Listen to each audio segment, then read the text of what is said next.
Hey everyone, Firescale Audiobooks here. If there's a novel you'd love to hear more of, you can support us on Patreon or Ko-fi.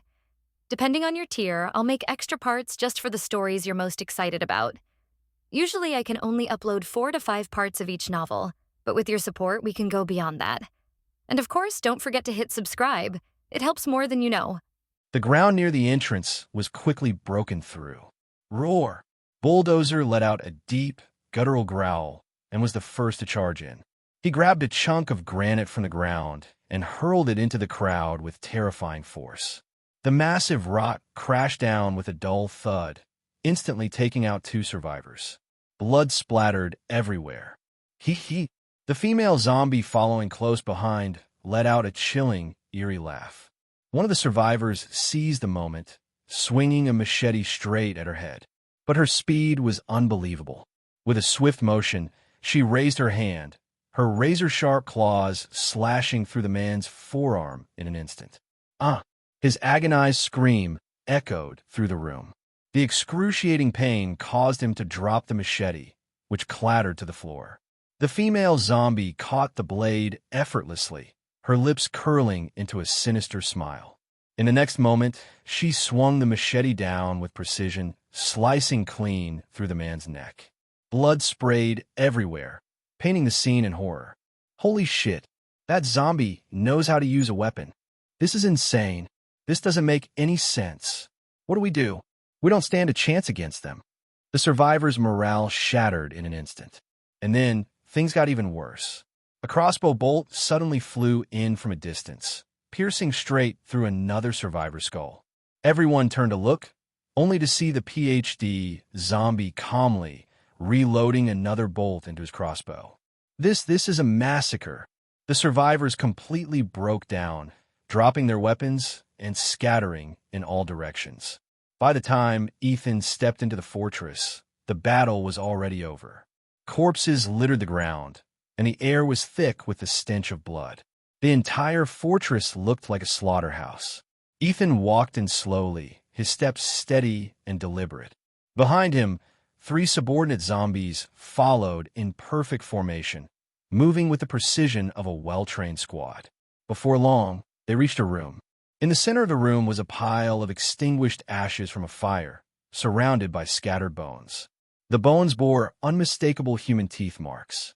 Ethan's gaze swept over the scene, and he immediately understood what had happened here. From the corner of the room came the faint sound of labored breathing. Following the sound, Ethan walked over and found a woman lying on the ground. Her legs had been sawed off, the stumps crudely wrapped with strips of cloth and rubber bands to stem the bleeding. Her face was pale, her breathing shallow, as if she could die at any moment. When she saw Ethan and his zombie subordinates, there wasn't a trace of fear in her eyes. Instead, there was a flicker of relief. Ethan understood her expression immediately.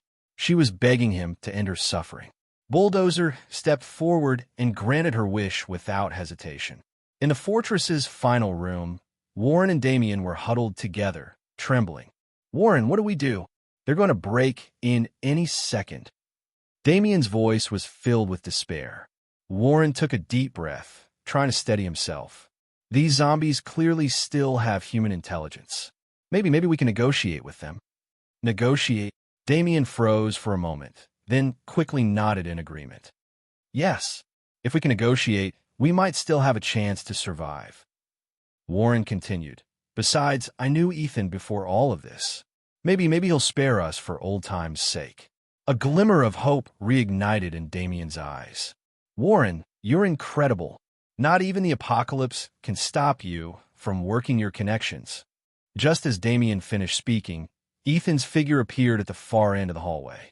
His footsteps were steady and deliberate, echoing through the silent corridor like the ticking of a countdown to death. Behind him, the 3 zombie subordinates followed in perfect synchronization, exuding an oppressive, suffocating aura. Gulp! Warren's throat tightened as he swallowed hard. His lips were cracked, cold sweat dripped from his forehead, and his heart pounded so fast it felt like it might burst out of his chest. Wait, Ethan, don't kill me. You remember me, right? It's me, Warren. He practically shouted, his voice trembling as he tried to mask his fear. With 30 feet still between them, he couldn't wait any longer to beg for his life. Ethan stopped in his tracks, his gaze landing on Warren.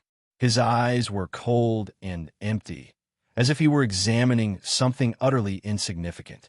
After a moment, he gave a slight nod, clearly recognizing the familiar face. "Oh." Ethan's response was chilling in its simplicity. His tone was flat, devoid of any emotion. The three zombies behind him didn't immediately attack, which sparked a glimmer of hope in Warren's heart. A strained smile crept onto his face, as if he'd just grabbed onto a lifeline. "Ethan, you remember, don't you? I bought your farm back then, and I even lent you a lot of money. We got history, man."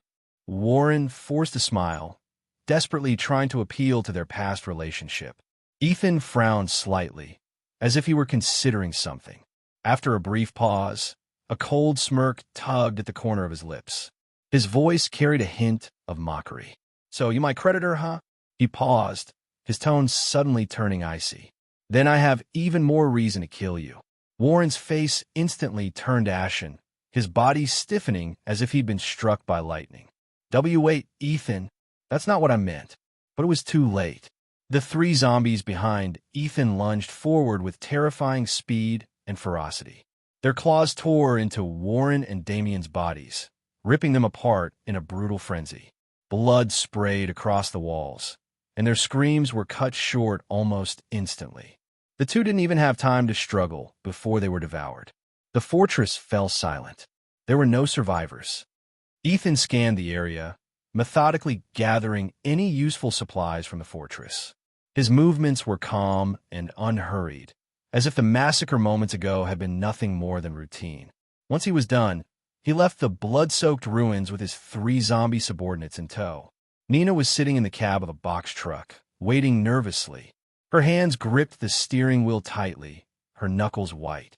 Even from inside the truck, she could hear the screams and desperate cries coming from the fortress.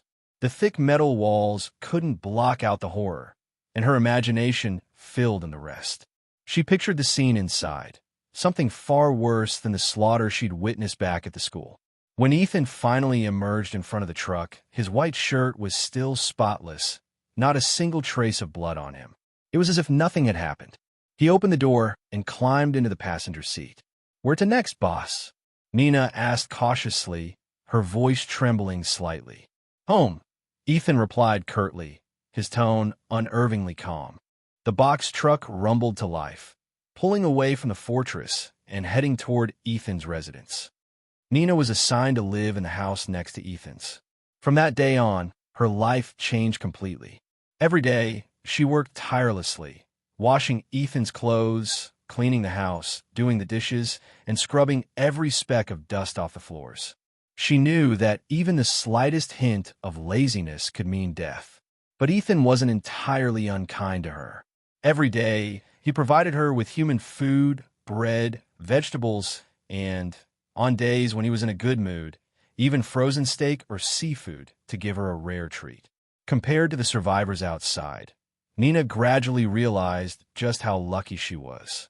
At least she didn't have to sleep in the open or worry about where her next meal would come from.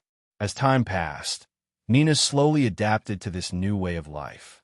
She even began to feel that surviving in this building was far safer than being out in the chaotic, dangerous world beyond. Meanwhile, Ethan's body was undergoing astonishing changes. With his massive intake of meat, his evolution was accelerating at an incredible pace. His appetite was insatiable. He consumed over 100 short tons of beef alone, not to mention countless amounts of chicken and pork. Ethan could feel his strength growing day by day. His muscles became denser, his reflexes sharper, and even his thoughts seemed clearer and more focused. Still, he wasn't entirely sure just how powerful he had become. That was until 10 days later when his body underwent a dramatic transformation. Deep within his skull, a crystalline core began to form, clear and radiant. At the same time, a faint crimson glow flickered in his eyes, hinting at some unknown, terrifying power. "My head feels so itchy," Ethan muttered under his breath, a strange smile creeping across his face. "Looks like I'm about to awaken my abilities." Ethan closed his eyes slightly, and with a single thought, an invisible force rippled outward from him, spreading across the room.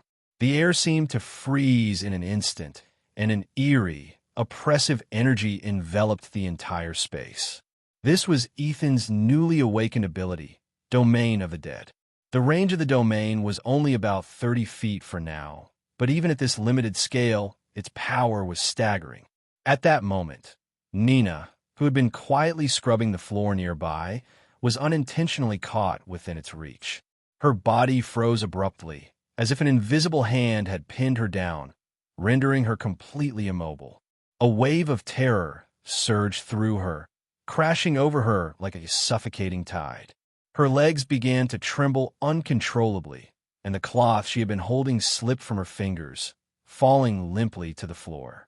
In her mind, horrifying visions of mountains of corpses and rivers of blood began to surface. The air was filled with the echoes of anguished screams, as if she had been plunged into the depths of hell itself. The suppressive power of the domain of the dead on humans was overwhelming. What's happening?" Nina's voice trembled, barely audible.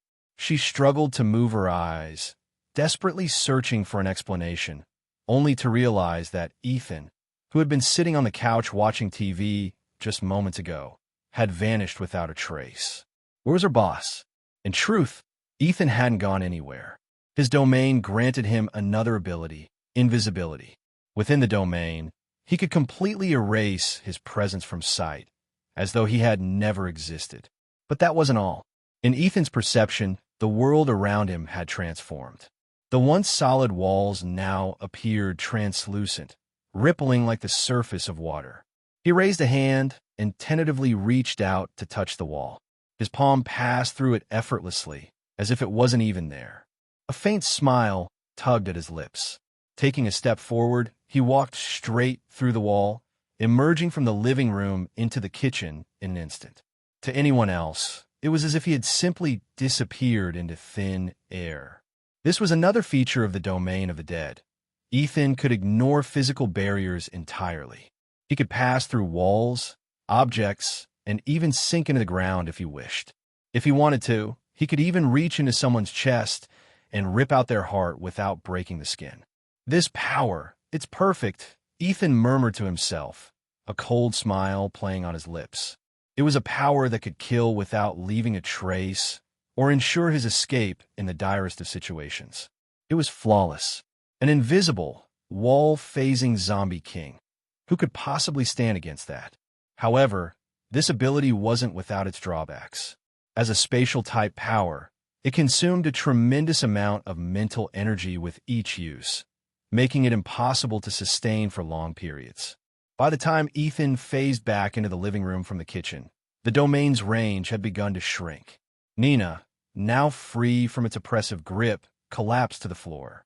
Her body went limp as she fell to her knees, gasping for air as though she had just been pulled from drowning. Her face was pale, her forehead slick with cold sweat, and she looked utterly drained. What just happened? Where did the boss go?" Nina's voice was weak, her eyes wide with fear. At that moment, the kitchen door swung open, and Ethan strolled out casually, as if nothing had happened. Wah! Nina's eyes widened in disbelief. She had just seen Ethan sitting on a couch moments ago. How had he suddenly appeared in the kitchen? This was too bizarre. "Boss, just now, what happened?" she asked cautiously, her voice trembling slightly. "Nothing," Ethan replied calmly. His speech was smooth and natural, his deep, magnetic voice indistinguishable from that of an ordinary person. "Oh," Nina murmured softly, lowering her head. She didn't dare press further. She bent down to pick up the cloth she had dropped and resumed scrubbing the floor, trying to convince herself that the terrifying experience had been nothing more than her imagination. Over the past 2 weeks, Ethan's 3 zombie underlings had undergone significant changes as well. Bulldozer, for instance, had grown even larger. His height now exceeded 7 feet, and his muscles bulged like steel cables, making him look like a walking fortress. His appearance was increasingly reminiscent of a scaled-down version of the Hulk, and his sheer strength was enough to make anyone think twice about crossing him. The female zombie, on the other hand, was terrifyingly fast. Ethan had personally witnessed her during a hunt, darting toward her prey like a gust of wind. Her hands transformed into razor-sharp bone claws, slashing through the air with afterimages as she tore her target open in an instant. Her movements reminded Ethan of X-23 from the X-Men movies, so he decided to give her a fitting name, Laura. As for the PhD zombie, he was even stranger. Not only was he obsessed with dissecting humans, but he had also started experimenting on other zombies. He would often capture one, slice open its stomach, or dismember it into various parts, which he then arranged across the floor in grotesque displays. The sight was enough to churn anyone's stomach. Interestingly, Ethan's 3 zombie underlings had recently recruited a new batch of followers. Each of them already possessed the qualities of a zombie leader, capable of commanding ordinary zombies. These new recruits had mostly gathered around the building, forming a growing force that couldn't be ignored. Ethan had adopted a hands-off approach, letting them roam freely and grow stronger on their own. But he had noticed something unsettling. Ordinary zombies on the streets were now running faster, their speed surpassing that of an average human. They were no longer the stiff, sluggish creatures from the early days of the apocalypse. Clearly, the zombies were evolving. A wave of zombie evolution was sweeping across the world. They were becoming stronger, faster, and more terrifying, even showing hints of an unsettling intelligence. Ethan sat on the couch, legs crossed, his fingers lightly tapping the armrest as his eyes scanned the screen of his phone. His expression was calm. "What's the situation on the human side now?" he muttered to himself, unlocking his phone to gather intel on the outside world. Despite the apocalypse, humanity's communication networks hadn't completely collapsed. As long as there were survivors, there was still a signal. Ethan scrolled through the news feed, skimming various updates, until one headline caught his attention. Genesis Biotech announces zombie eradication plan. Zombie eradication plan? Ethan raised an eyebrow, a faint smirk tugging at his lips. The name was familiar to him. Genesis Biotech was a multinational corporation specializing in virus and genetic research. With its immense resources and cutting-edge technology, it was practically at the pinnacle of global science. Its reputation was comparable to that of Umbrella Corporation from the Resident Evil franchise. Interesting, Ethan murmured as he clicked on the article, curious to see how this company planned to eradicate zombies. The page loaded, revealing a brief statement. "We at Genesis Biotech have successfully developed a biological weapon, Doom Hunter 01, capable of effectively eliminating zombies. It has now entered mass production and will soon be deployed." Below the text was an image. Ethan's gaze fell on the picture, his eyes narrowing slightly. The so-called Doom Hunter was a massive bioengineered humanoid. Standing nearly 10 feet tall, it wielded a colossal Gatling gun in its right hand, with a belt of ammunition coiled around its body, ready to unleash devastation at any moment. Strapped to its back was an enormous spiked warhammer, clearly designed to inflict maximum carnage. What made it even more grotesque was its head, which was covered in jagged scars, like centipedes crawling across its face. The stitched-together flesh gave it a horrifying, monstrous appearance. Ethan stared at the screen, the corner of his mouth curling into a cold smile. "Not exactly a looker, is it?" he muttered mockingly. "Let's hope they don't come looking for trouble. Otherwise," he didn't finish the sentence, but the icy glint in his eyes spoke volumes. He continued scrolling down. Genesis Biotech had also issued another statement. "We have established multiple shelters worldwide. Survivors are welcome to seek refuge, and we will do everything in our power to ensure your safety." The comment section below the announcement was already in chaos. Genesis Biotech is amazing. They're the real MVPs, holding it together even during the apocalypse. Don't trust them. Genesis Biotech shelters aren't for protecting people. They're for capturing them as test subjects. Is it possible that Doom Hunter 01 was made from live humans. Exactly. Everyone, stay away from Genesis Biotech's shelters. The government-run ones are way safer. The comments were a chaotic mix of praise and suspicion. Ethan glanced at the comments and quickly lost interest. He had no concern for shelters, whether they were run by Genesis Biotech or the government. None of it had anything to do with him. But the next piece of news made him pause. It was an announcement from an official shelter. Recent tests show that some humans are beginning to evolve. Data indicates that certain individuals can now run 100 meters in 6 seconds and deliver punches with a force of 2,000 pounds. Experts believe this newfound strength may be linked to the growth of a neurocore in the brain. Ethan's eyes narrowed slightly as he continued reading. If you feel an itching sensation in your head, it could be an early sign of evolution. As the neurocore develops, it will gradually condense into a crystal core. Once fully formed, individuals may awaken special abilities. Humans are evolving too, Ethan murmured, a flicker of complex emotion crossing his face. According to the announcement, human evolution was a gradual process. From the formation of the neurocore to the crystallization into a crystal core, and finally to the awakening of abilities. Each step required time and specific conditions. No one could gain extraordinary powers overnight. But Ethan knew he was already far ahead of everyone else. An itchy head, the sign of evolution, he chuckled softly, raising a hand to touch his forehead. 10 days ago, deep within his skull, his own crystal core had already formed, granting him the domain of the dead. And none of it would have been possible without his relentless consumption of flesh and blood. It was this insatiable hunger that had propelled his evolution far beyond that of other potential awakeners. Looks like I'm the first to awaken an ability. Ethan leaned back on the couch, a cold smile curling at the corners of his lips. But now, I'm curious what an awakened human might taste like. Maybe I should find a couple of awakeners to see how they taste. Ethan leaned casually against the doorframe, a sly, knowing smile playing on his lips. His fingers tapped lightly on the wooden panel as he mulled over his newly awakened ability, Domain of the Dead, and just how much destruction it could unleash. Wonder which lucky soul will cross my path today, he murmured to himself before pushing the door open and stepping outside. Outside the building, the air was thick with the stench of rot and the metallic tang of blood.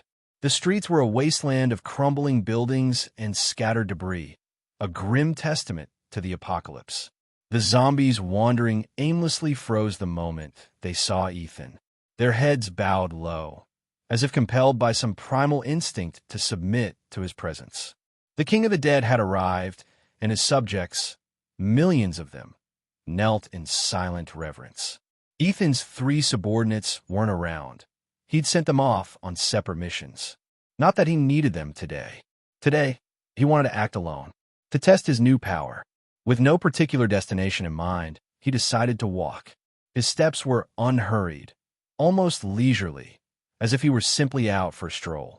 The streets were littered with shattered glass and dry blood. The walls bore the scars of past battles, their surfaces marred with dark, jagged stains. In the shadows of alleyways, moss crept up the cracks, and rats scurried about, dragging mangled fingers in their teeth. Their sharp squeals echoed briefly before they disappeared into the sewers. Everywhere he looked, there was only desolation and death. But Ethan seemed utterly at ease. His crisp white shirt remained spotless, a stark contrast to the decay around him. His calm, measured steps and indifferent expression made it seem as though none of this concerned him in the slightest. About half an hour later, he stopped abruptly. The faint scent of blood hung in the air. It wasn't the stale, cloying smell of decay. It was fresh, the scent of the living. With his heightened senses, Ethan could pinpoint its source with ease.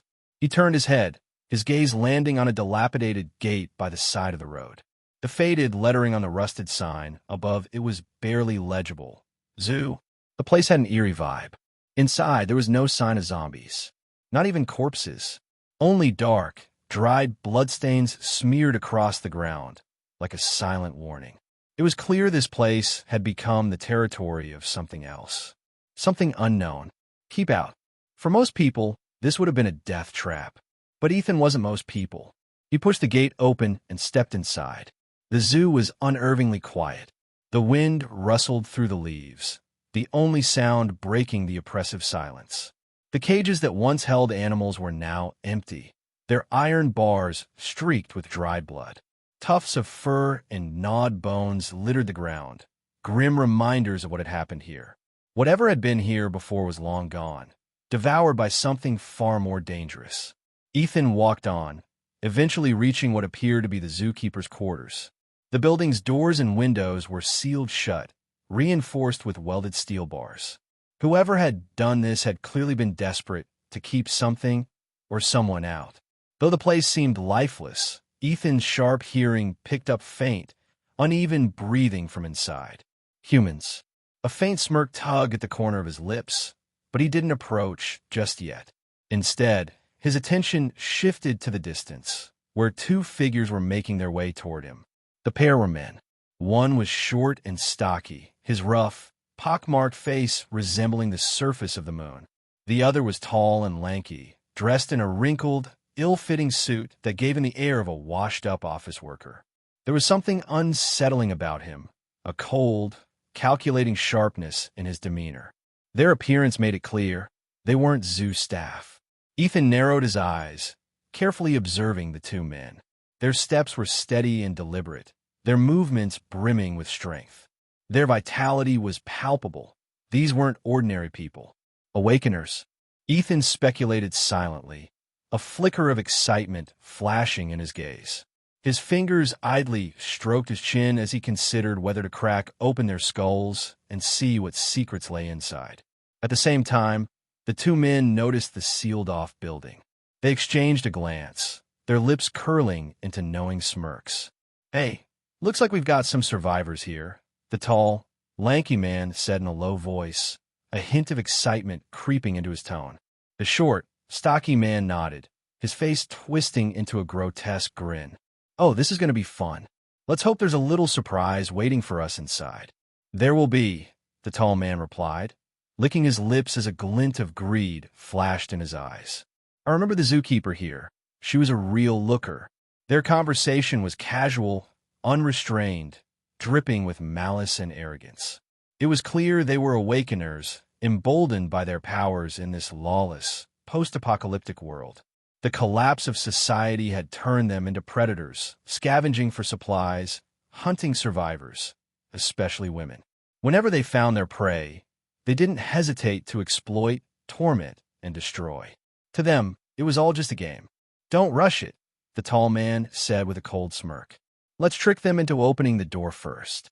The stocky man nodded, his expression one of practiced ease. This wasn't their first time pulling a stunt like this. It was routine, almost boring. "Leave it to me." The stocky man thumped his chest confidently before stepping forward. He raised his hand and knocked lightly on the steel door, his voice suddenly soft and warm, laced with feigned concern. "Hello, is anyone in there? We're awakeners from the official rescue team, here to help survivors." Inside, the oppressive silence was broken. "Official rescue team?" A faint voice came from behind the door, trembling with barely contained hope. "Finally, someone's here to save us," another voice chimed in, this one quivering with emotion. Inside the building, for people were hiding. 3 young female zookeepers and an elderly security guard. The guard clutched an old hunting rifle, its barrel loaded with tranquilizer darts, once used to subdue wild animals, now their only means of defense. "Chill. Keep your voices down," the guard hissed, his face etched with caution. "Don't forget, there are monsters out there. And what if they're lying?" But a petite girl hesitated, her voice tinged with worry. "What if they really are from the rescue team? If we don't open the door, we might miss our only chance. I did hear that the official shelters send out awakener squads to rescue survivors," another girl added, her tone uncertain. Still, the guard frowned deeply, his unease evident. "Open it," the third girl said firmly, her expression resolute. "We're almost out of food anyway. If we don't take this chance, we'll die here." I'd rather take the risk than starve to death. After a heated debate, they finally decided to open the door. The metal screeched as the door cracked open, the sound grating against the eerie silence. The stocky man and the tall man slipped inside immediately, smug grins plastered across their faces. Their eyes swept over the room, scanning the survivors like predators sizing up their prey. Women. The stocky man's eyes lit up, his gaze shamelessly roaming over the three girls. His grin grew even more lecherous. "Are you really from the rescue team?" One of the girls asked cautiously, her voice tinged with hope. "Of course," the stocky man replied with a nod. "Oh, thank goodness." The petite girl let out a sigh of relief, her face lighting up with joy. "Please take us out of here." "Not so fast," the tall man said, raising a hand to stop her. His lips curled into a sinister smile. "We'll save you, sure. But first, you'll have to agree to one condition." "What condition?" the girl asked, her brow furrowing in confusion. The stocky man licked his lips, his voice dripping with undisguised malice. "You've gotta make me feel good first." What did you just say?" The girl froze, her face draining of all color. You're not from the rescue team." Another girl finally realized something was wrong, her expression twisting in terror. Smart girl." The stocky man's grin turned savage as he suddenly lunged forward, grabbing the first girl by the throat. With a single motion, he lifted her off the ground like she was nothing more than a rag doll. Her legs kicked frantically in the air, her face turning bright red as she gasped for breath. But no matter how hard she struggled, she couldn't break free. "Let her go!" the old security guard roared, raising his hunting rifle and pulling the trigger. Bang! The tranquilizer dart shot through the air, but before it could hit its target, the tall man casually reached out and caught it mid-flight. He glanced down at the dart in his hand, then let out a cold chuckle. "This little toy? You think this can hurt and awaken her?" The guard's face turned ashen. "Help! Somebody help us!" One of the girls screamed, her voice echoing through the empty building. She knew the sound might attract the monsters outside, but at this point, she didn't care. She was desperate. "Shut up," the tall man snarled, swinging his arm in a brutal backhand. The girl's body flew across the room like a broken kite, slamming into the wall with a sickening thud. "Damn it, you're asking for it," the stocky man growled, tightening his grip on the girl's neck. Her struggles grew weaker as her face turned a frightening shade of purple. The survivors' faces were painted with despair. They hadn't been killed by zombies or monsters, but now they were going to die at the hands of their own kind. And before death, they would endure unimaginable torment. "It's the end of the world. Who's going to save you now?" The stocky man sneered, his eyes gleaming with madness. "I'm going to awaken her. This world belongs to me now." As his words echoed through the room, a low, chilling voice suddenly cut through the air. "Awaken her, huh? I wonder, do they taste good?" "Huh?" A deep, low voice broke the silence, cutting through the still air like a blade. Everyone in the room instinctively turned their heads toward the source. At the doorway stood a young man. His face was strikingly handsome, his expression calm and detached, as if the chaos that had just unfolded had absolutely nothing to do with him. His arrival was so sudden, so unannounced. It was as if he had materialized out of thin air. "Wait, what? There's another guy here." The short, stocky man frowned, his tone laced with irritation and confusion. But the three girls and the security guard inside the room froze in place, their faces drained of color. Their eyes widened in sheer terror, their minds racing with questions they couldn't answer. There wasn't anyone else here before. How'd he get in? A collective gasp filled the room as a chill ran down their spines. The young man standing before them. Was he even human? Or something else entirely? The tall, lanky man, however, remained unfazed. He had killed more people than he could count. Death no longer meant anything to him. It was just another part of the job. A man suddenly showing up out of nowhere. Just another target. Another guy? Easy. Just kill him. The tall man sneered, his lips curling into a cold smile as he began to stride toward Ethan, completely unaware that he was walking straight into his own doom. "Kid, You're dressed pretty clean for someone about to die." His grin widened, a glint of cruelty flashing in his eyes. "Say goodbye." Before the words had fully left his mouth, he lunged forward, throwing a punch aimed directly at Ethan's jaw. This wasn't just any punch. It carried the full force of his Awakener abilities, enough to shatter the bones of any ordinary person with ease. But Ethan didn't move. He didn't flinch. He didn't even blink. He stood there, perfectly still, his eyes glinting with an eerie red light. And then, something impossible happened. The tall man's fist passed straight through Ethan's body. "Wow, what the hell?" The man froze, his mocking grin vanishing in an instant, replaced by a look of utter disbelief. He stared down at his own hand, which had clearly connected with its target, yet it felt like he had punched nothing but air. Ethan's body seemed intangible. It was right there in front of him, but completely untouchable, as if it wasn't even real. What kind of monster is this? A wave of unease surged through the tall man's chest. Sweat began to bead on his forehead, and for the first time, fear flickered in his eyes. The others in the room were just as stunned. They stared at Ethan, their faces pale, their minds struggling to process what they had just witnessed. This man, this thing, was definitely not normal.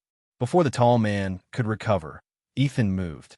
His hand rose with a deliberate, almost lazy motion, and in his palm, a dagger appeared out of thin air, its blade gleaming with a cold, deadly light. The movement was swift, precise, and merciless. The dagger plunged straight into the tall man's chest. But the most horrifying part wasn't the strike itself. It was what happened next. No blood spilled from the wound.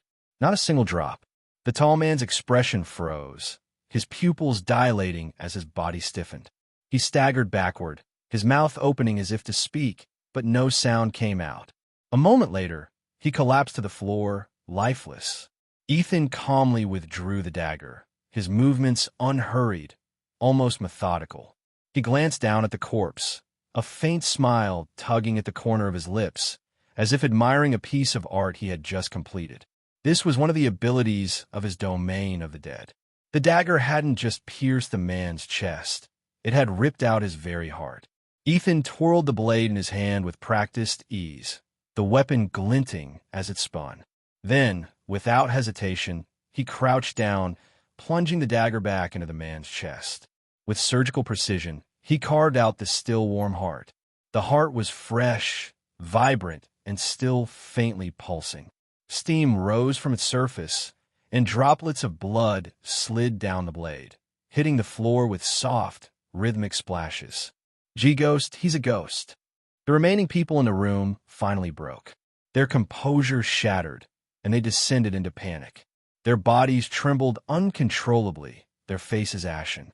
Even the short, stocky man, who had been so cocky and arrogant just moments ago, was now shaking like a leaf, his legs threatening to give out beneath him. Ethan, however, paid no attention to their terror. He studied the heart in his hand with a critical eye, his brow furrowing slightly, as if disappointed by what he saw. The blood of an Awakener. Not exactly pure, Ethan muttered to himself, his tone laced with disdain. And their energy? Nothing special either. With a casual flick of his wrist, he tossed the heart aside like it was a piece of worthless trash. But then his gaze shifted to the corpse's head, and a flicker of excitement lit up his eyes.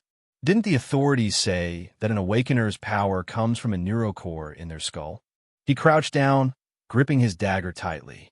Without hesitation, he drove the blade into the corpse's forehead, slicing through the skull with practiced precision. With a faint pop, a small, round mass emerged from the open skull. The object was no larger than a thumb, smooth to the touch, and faintly fragrant. Ethan plucked it out, bringing it to his nose for a sniff. A satisfied glint flashed in his eyes. Now this is something. Without a second thought, he placed the neurocore into his mouth and bit down gently. The taste was unexpectedly exquisite, sweet and juicy, like the first bite of a perfectly ripe cherry.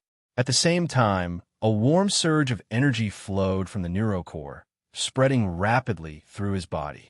The sensation was indescribably pleasant, like a wave of pure comfort washing over him. Shame. Ethan clicked his tongue, a hint of regret in his voice. One neurocore just isn't enough. He licked his lips, savoring the lingering taste, his expression betraying a hunger that hadn't been fully satisfied. Slowly, his gaze shifted to the short, stocky man in the corner. The man froze, his entire body trembling as if he'd just been locked in the sights of a predator. His chubby face quivered uncontrollably, and his eyes were wide with terror. His legs buckled beneath him, barely able to hold him upright, but the primal instinct to survive kicked in. Letting out a panic scream, he turned and bolted for the door. "No, don't kill me. Please don't kill me." He stumbled and scrambled, practically crawling toward the exit in his desperation. His hands fumbled clumsily at the doorknob, shaking so badly he could barely grip it. But just as his fingers brushed the handle, a sharp whoosh cut through the air behind him. Ethan's figure appeared like a phantom, his movements impossibly fast. His long, slender fingers pierced the back of the man's skull with the precision of a blade. Squelch!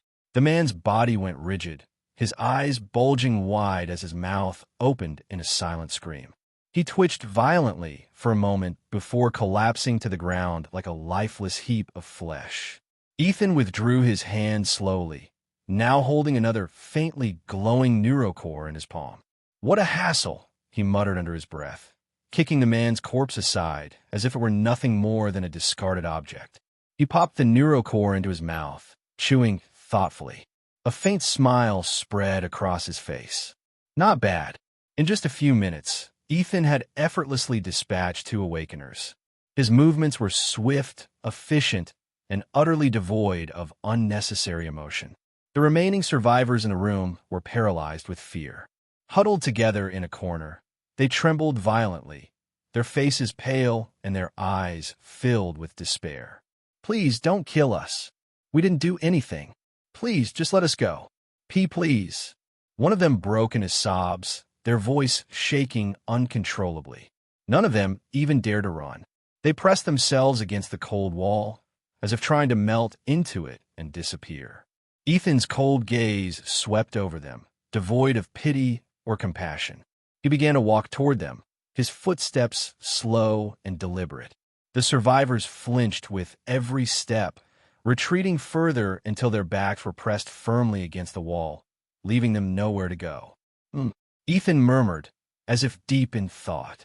After a few seconds, he gave a small nod, his tone calm and matter-of-fact. "I won't kill you." "Oh, really?" The group froze, their expressions a mix of disbelief and cautious hope. They exchanged uncertain glances, unable to comprehend why this man, this monster, would suddenly spare them. Ethan's lips curled into a faint smile, one that didn't quite reach his eyes. "What? Do I look like some kind of devil to you?" The room fell silent. No one dared to answer. The survivors opened their mouths, but no words came out. Their expressions were stiff, clearly filled with doubt about Ethan's words. Just then, a low, ominous wind howled outside the building, carrying with it a foul, metallic stench that filled the air. A piercing wolf howl shattered the silence of the night, filled with rage and bloodlust. The sound was so sharp it made their eardrums ache. The old security guard's face turned ashen. His body began to tremble violently, and his voice came out hoarse and desperate. "Damn it! We were too loud. We've drawn that thing here." "Thing?" Ethan raised an eyebrow, turning his head toward the door. Through the gaps in the steel bars blocking the entrance, he saw a pair of crimson eyes glaring into the room. The eyes were as large as light bulbs, glowing with a bloodthirsty intensity that radiated suffocating pressure. "It's here! That mutated beast!" A girl whimpered, her voice trembling as tears welled up in her eyes. "It ate all the animals in the zoo, and now it's coming for us." Boom! Before she could finish, the walls of the room shook violently, sending dust cascading from the ceiling. Bang! Bang! The sound of heavy impacts followed, each one louder than the last. The steel bars blocking the entrance began to bend and warp, screeching as the metal twisted under immense force. Crash! Finally, the wall gave way, crumbling into rubble as a massive hole was torn open. A monstrous beast pushed its way through the opening, a two-headed giant wolf. The creature stood over 7 feet tall, its hulking frame larger than a yak. Its body was covered in jet black fur that bristled like steel needles, each strand sharp and menacing. But the most horrifying feature was its 2 heads, each with a pair of glowing crimson eyes that burned with malice. Its dagger-like fangs dripped with thick, viscous saliva, pooling on the ground beneath it. Roar! The twin-headed wolf let out a deafening roar, a sound filled with rage and cruel delight. The old security guard gritted his teeth, raising the hunting rifle in his trembling hands. He pulled the trigger. Bang! A tranquilizer dart shot out, aimed directly at the wolf's head. But the beast's fur was as tough as steel. The dart bounced off harmlessly, clattering to the ground. The old man's face fell, his voice trembling with despair. It's over. We don't stand a chance against this thing. The wolf seemed enraged by the attack. It smashed through the rest of the wall, forcing its massive body into the room. Its 4 crimson eyes locked onto the survivors, and a cruel, predatory grin spread across its twin faces. Run! Run now! The old man shouted, stepping in front of the group. I'm old anyway. Let it take me first. But the survivors were too terrified to move. Their legs felt like they were made of lead, rooted to the spot as they stared at the beast in paralyzed horror. At that moment, just as the wolf prepared to lunge, Ethan stepped forward. His calm gaze fell on the monstrous creature, his expression unreadable. There wasn't a trace of fear in his eyes, only a faint glimmer of curiosity. A wonder, he murmured, tilting his head slightly. What does wolf meat taste like? The survivors froze, their faces blank with disbelief. Did he just talk about eating it? The twin-headed wolf growled low, both heads lowering as it focused on Ethan. Its massive body loomed over him like a mountain, exuding an overwhelming sense of danger. But Ethan didn't flinch. He stood there, calm and composed, as if the beast before him was nothing more than a stray dog. Domain of the dead, activate. His voice was soft, almost a whisper, but the moment the words left his lips, his eyes flared with a brilliant crimson light. In the next instant, a blood-red aura erupted from beneath his feet, spreading outward like a tide. The entire room was engulfed in the eerie, oppressive glow of his domain. The domain of the dead spread like a tidal wave, engulfing the 2-headed giant wolf in its oppressive grasp. The air grew thick with an overwhelming pressure, suffocating and heavy, as if the entire space was being twisted by an invisible force. The wolf's massive body trembled violently, and a flicker of fear flashed through its 4 crimson eyes.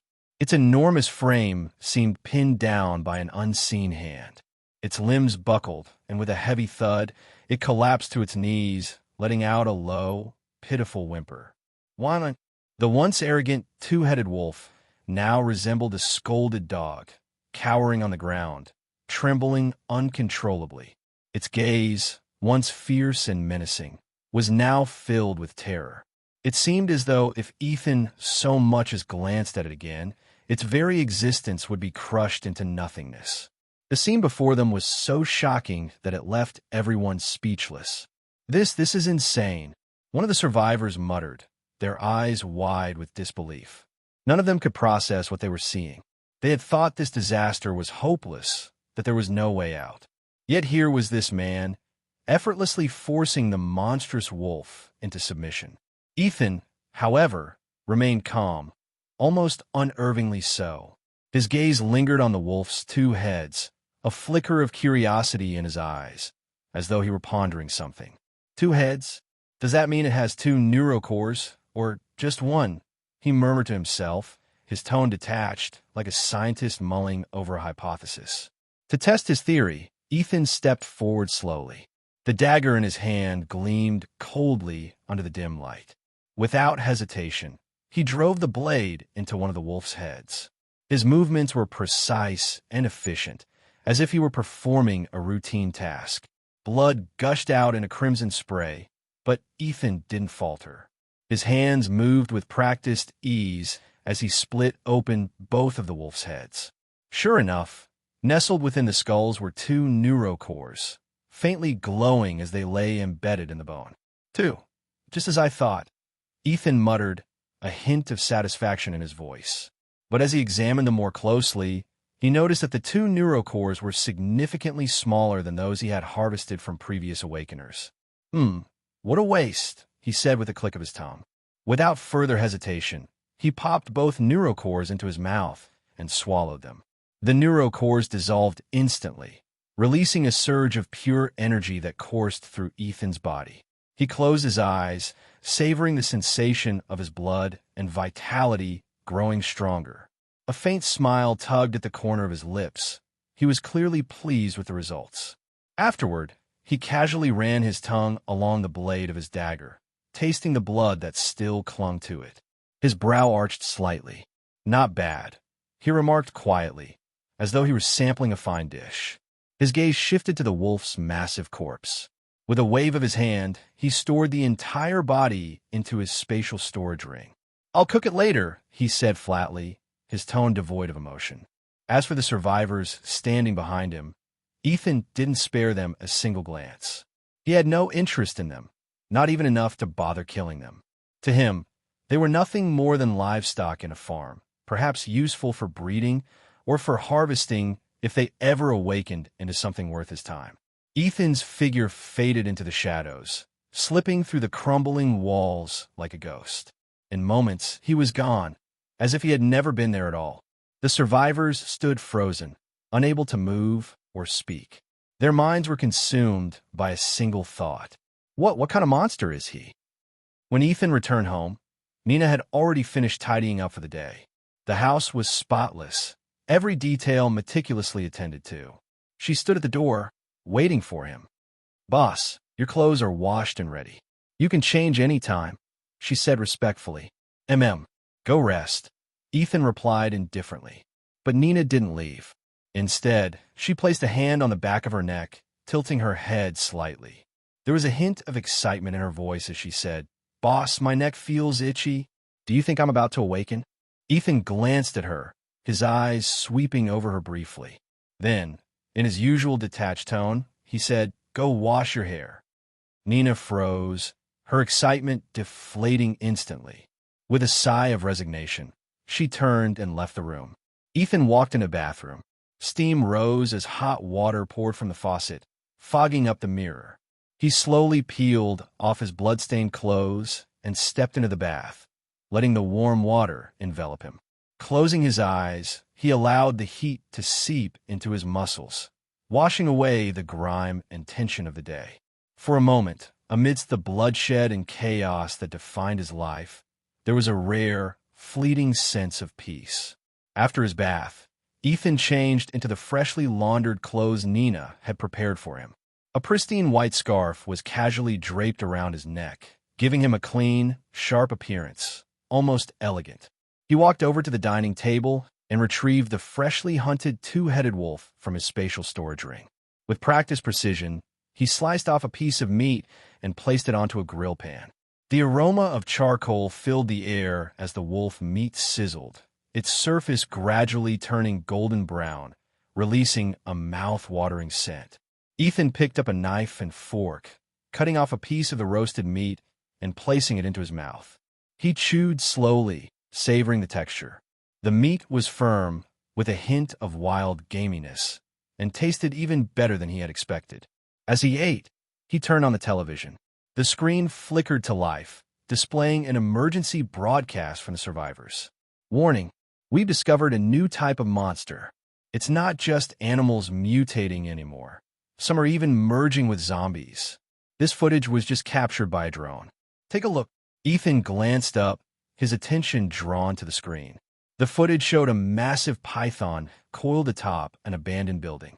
Its body was as thick as an oak barrel, and its scales gleamed coldly under the sunlight. But the most horrifying part was its head. It wasn't a snake's head at all. Instead, it was the rotting, grotesque head of a zombie. Its hollow, lifeless eyes stared into the void, and putrid saliva dripped from its gaping mouth as it let out a low, guttural growl. "Looks like it's absorbed too many zombies, causing a genetic fusion," Ethan murmured to himself, his tone calm and detached. The broadcast continued, showing more of these hybrid monsters. One was a spider with a human face, its body the size of a car. Its 8 hairy legs moved slowly across the ground, and it spun webs stronger than steel, effortlessly lifting an abandoned truck into the air. Another was a rat the size of a sow, its back covered in writhing human heads. The heads twisted and screamed in agony, as if some fragment of consciousness still lingered within them. Ethan watched the footage, cutting another piece of wolf meat and popping it into his mouth. As he chewed, he thought to himself, perfect dinner entertainment. The world outside remained as perilous as ever. Mutated monsters roamed freely, and survivors lived in a constant state of fear, caught in an endless cycle of fleeing and fighting. One careless mistake could mean death. And yet, humans continued to fight among themselves. They tore each other apart for food, resources, and even for beauty, shedding the last remnants of civilization's facade. But none of this concerned Ethan. His life was entirely separate from the chaos outside. He lived in a clean, orderly home, with servants to tend to his needs. He had plenty of food, and his days were peaceful. The outside world was a hellscape, but his world was a sanctuary. Moreover, his territory was guarded by 3 loyal subordinates, each commanding hundreds of followers. Neither human awakeners nor mutated monsters dared to approach his domain lightly. And so, Ethan's days passed uneventfully. Over the next 10 days, he hunted and killed countless mutated creatures, consuming over 100 tons of flesh and blood. His strength grew exponentially, and the range of his domain of the dead doubled, now extending over 60 feet. Its oppressive aura became even more potent and enduring. However, in recent days, Ethan had noticed helicopters frequently flying past his window. Human activity seemed to be increasing. Through the intelligence he had gathered, he learned that the number of human awakeners was rising rapidly, leading to more frequent rescue operations. In Los Angeles, the official survivor shelter had grown to house over 50,000 people, with 7,000 of them being awakeners.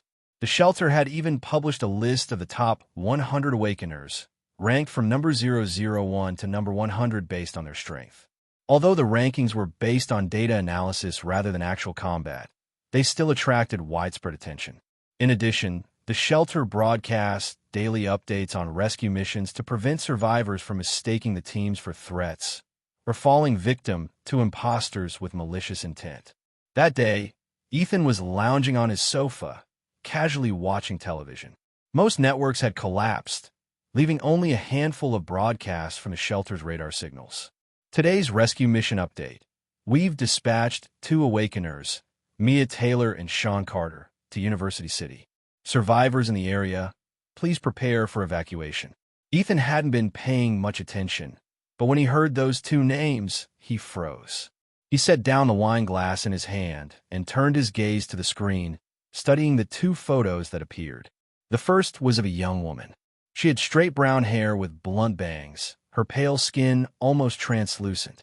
Her light blue eyes were round and vacant, devoid of any emotion. Her features were so delicate they seemed sculpted, her beauty almost unreal, like a lifeless porcelain doll. The second photo was of a man. His skin was a healthy deep brown, his cheeks gaunt, and his hair naturally curly. But the most striking feature was his eyes. One stared straight ahead, while the other wandered off to the side, giving him an oddly intellectual appearance. The contrast between the 2 photos was jarring. Yet Ethan recognized both of them instantly. His gaze drifted to an old photograph hanging on the wall, a picture taken during his childhood at the orphanage. It captured nearly all of his childhood memories. And there, in the photo, were the 2 people now on the screen. Mia Taylor. Ethan remembered her vividly. As children, they had often played together. But one day, the orphanage director claimed Mia had a mental illness and sent her to a psychiatric hospital. Ethan never saw her again. And Sean Carter. Ethan had memories of him too. Sean had been born with a congenital defect, leaving him mentally impaired. One of his eyes always seemed to be on patrol, as the kids joked. His parents had abandoned him at the orphanage. Ethan even recalled a particularly infamous incident. When Sean was 12, he had a pet hamster. When a hamster got sick, Sean fed it rat poison, thinking it would help. Staring at the photos on the screen, Ethan's mind drifted back to the orphanage 10 years ago. Those childhood friends had long since scattered to the winds. He never expected to see them again, let alone like this. A mental patient and a dimwit. And they're supposed to be rescuing people? Ethan muttered, a faint, amused smile curling his lips. This is getting interesting. Mia was, without a doubt, mentally ill. Back when she was in the psychiatric hospital, she had shown a strong tendency towards self-harm. But when the apocalypse hit, she became one of the first awakeners. In the shelter, she quickly rose to the top of the rankings, earning the title of the strongest. Her awakened ability was called deadly pain. The more pain her body endured, the stronger she became, with virtually no upper limit. Sean, on the other hand, ranked second. His ability was fearless berserk. The lower a person's intelligence, the less fear they feel. Sean's ability took this to the extreme. When he entered his berserk state, his IQ dropped to 0, but his strength skyrocketed to terrifying levels. At this moment, Mia stood in the hallway of a university building. She was dressed in a white and blue striped hospital gown, her right arm wrapped in bandages, and she held a fire axe in her hand. Grr! Ahead of her, 2 zombies let out low growls as they lunged toward her with crazed ferocity. Mia's face remained expressionless. She swung the axe with precision, smashing their skulls in one clean motion. Blood splattered across the walls, leaving vivid, jarring stains. Keep moving. Her voice was cold, calm, as if she were simply stating a fact. Behind her, a small group of survivors trembled, sticking close to her as they followed. But from the corner at the end of the hallway, the sound of heavy footsteps and guttural growls grew louder. When they turned to look, they saw a massive horde of zombies pouring around the corner. They trampled over one another, filling the hallway like a tidal wave, surging toward them. Oh my God, there are so many of them. Run! The survivors panicked, sprinting after Mia as fast as they could. But no matter how hard they tried, ordinary humans couldn't outrun zombies. The gap between them was closing fast. Luckily, the stairwell wasn't far ahead. If they could just make it there and shut the door, they'd have a chance to escape. Mia swung her fire axe, cutting down a few zombies blocking the way. Then, with a quick sidestep, she slipped into the stairwell. The survivors followed one after another, scrambling inside. But one girl slipped on the blood-slick floor. She fell hard, letting out a sharp cry as the horde closed in on her. Ah! She screamed, frozen in terror as the zombies surged closer. Mia glanced back. Seeing the girl about to be swallowed by the wave of undead, she didn't hesitate. She reached out and slammed the stairwell door shut. Ha ha ha! Inside the stairwell, the only sounds were the survivors' ragged breathing. But one of the guys stared at Mia in shock, his face twisting with anger. Why didn't you save Rachel? You just left her out there to die. She couldn't be saved. Mia's tone was flat, as if she were stating the obvious. The guy wasn't ready to give up. Rachel was her classmate. She was a good person. We can't just abandon people like that. Oh. Mia nodded slightly, then turned and opened the door. Before anyone could react, she grabbed the guy by the arm and shoved him outside without a second thought. Bang! The door slammed shut again. In the apocalypse, people who played the hero always died first. Anyone else want to go save her? Mia's icy gaze swept over the group, her voice as cold as steel. The remaining survivors shrank back, trembling. No one dared to speak. They just shook their heads furiously, too scared to even breathe loudly. They finally understood. This woman was not someone to mess with. The helicopter's on the roof. Let's go. With that, Mia turned and started climbing the stairs. The stairwell fell silent, the air thick with a metallic tang of blood. A few zombie corpses lay scattered on the ground, already dealt with. The blood had dried, leaving dark stains on the floor. Someone's already cleared out the zombies here. Mia glanced around, her tone calm. The survivors exchanged nervous looks, a faint glimmer of hope sparking in their eyes. There might be another awakener in the building, someone whispered, their voice tinged with cautious optimism. If they could rescue another awakener, the shelter would reward them handsomely. 2 cans of meat. In the apocalypse, that was a prize worth risking everything for. Just as they were about to reach the rooftop, a figure appeared at the stairwell exit. It was a young man. He stood in the doorway, holding a blood-stained utility knife, his cold eyes fixed on them. "Did you kill these zombies?" Mia looked up, her tone calm and indifferent. "I did." The young man nodded, his voice carrying a hint of pride. He was a student too, but it was clear he had already awakened some kind of ability. "Good." Mia nodded again, her tone so composed it sounded like she was complimenting something as mundane as a well-done chore. "Come with us to the shelter."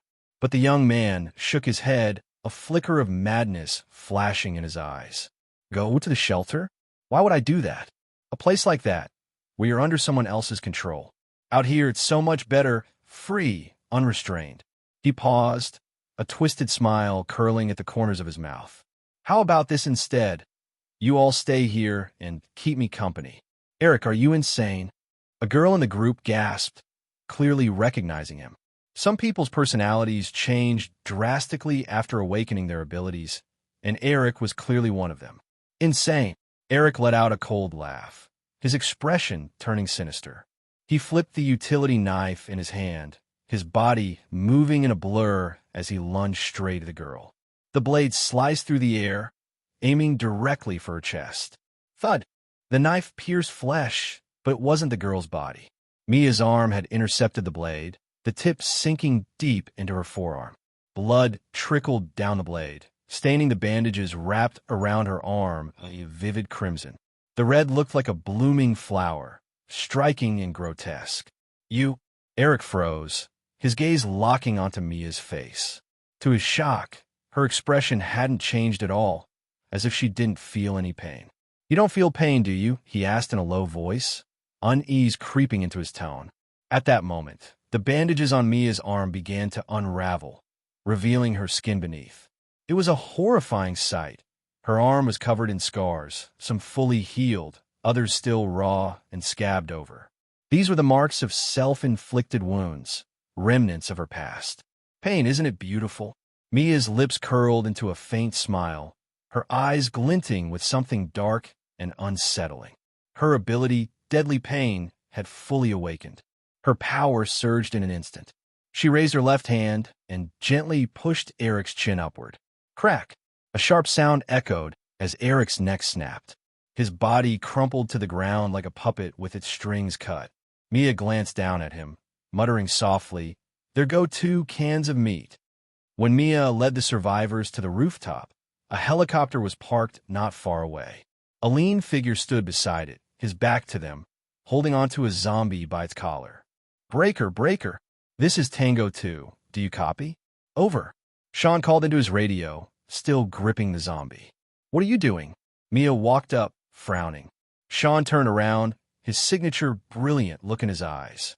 "Oh, I've already finished rescuing people. Just wanted to check if you ran into any trouble." Mia glanced at the zombie in his hand and said coldly, "Is that what you call rescuing people?" Sean looked down at the zombie, blinking in confusion.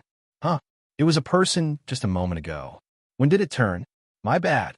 Without missing a beat, he raised his fist and slammed it into the zombie's face. Boom! The zombie's head exploded, the remains rolling off the rooftop. Meanwhile, Ethan was lounging at home, casually watching TV. He hadn't expected to see the names of his childhood friends on the rescue team roster. Curious, he grabbed his phone and logged into the shelter's official website to dig up more information about them. Sure enough, on the rescue team's personnel list, he found their photos again. Under Mia's photo, the caption read, "I'm a gentle girl, afraid of pain." And under Sean's photo, it said, "I'm a handsome guy, brave and brilliant." These 2 people. Ethan stared at the screen, the corners of his mouth curling into a faint smirk. If it weren't for Sean's profile tagline, brave, and brilliant, he might have actually believed it. The shelter's official website wasn't just a hub for rescue team details. It also had sections for distress calls, mutual aid, and community discussions.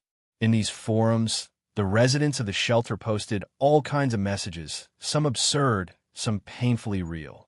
"I'm starving. Can anyone spare some food? I can offer intimate services. I'm a professional model. Damn, I'd help you if I could, but I don't have anything either. I'm so hungry I can produce some milk for you to drink. Hey, is that even real milk? Haha. Yesterday I dug a foundation and got rewarded with a quarter pack of instant noodles. Way too much for me to finish. Didn't even bother adding water to the soup, just downed it in one gulp. Wasteful, right?" From these posts, it was clear the shelter was critically short on supplies, but its population was its most valuable resource. That's why rescue operations never stopped.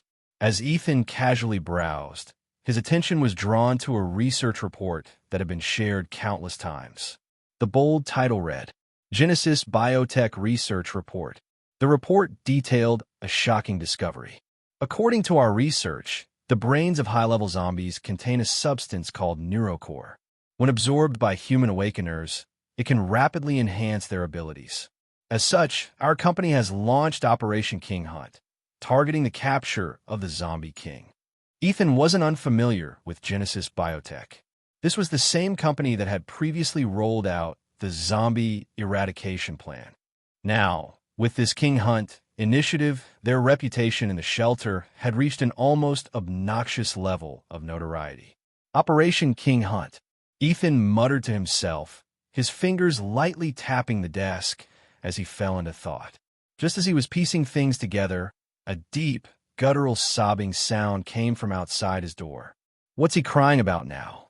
Ethan frowned, got up, and walked to the door. When he opened it, sure enough, it was Bulldozer. The massive figure nearly filled the entire doorway. His body was a mountain of muscle, like a walking iron fortress. But right now, his face was marred by a large, blackened burn, and his body bore several bullet wounds. Though they had already healed, the scars were still gruesome. Whoa, whoa, whoa. Thanks to his evolution, Bulldozer had developed basic emotional expression. At this moment, he was crying like a 500-pound child, his deep, mournful sobs carrying a simple message. "The humans bullied me." Leaning against the doorframe with his arms crossed, Ethan asked calmly, "What happened?" "Whoa, whoa." Bulldozer sobbed and gestured wildly, like a kid tattling to a parent. Unfortunately, his intelligence wasn't advanced enough to clearly explain what had happened. Just then, the PhD zombie stepped out from behind him. "Master, it's the humans. They've taken over the prison and are trying to hunt us. Among them is an awakener who's formed a crystal core and can control fire." "Oh." Ethan nodded, quickly piecing together the situation in his mind. When a human awakener's neurocore evolves into a crystal core, they gain special abilities. Clearly, this time, the enemy was a fire-type awakener. Crystal core. Ethan licked his lips, a glint of excitement flashing in his eyes. He had already tasted the power of neurocore. A crystal core would undoubtedly be even more delicious. Looks like it's time to stretch my legs.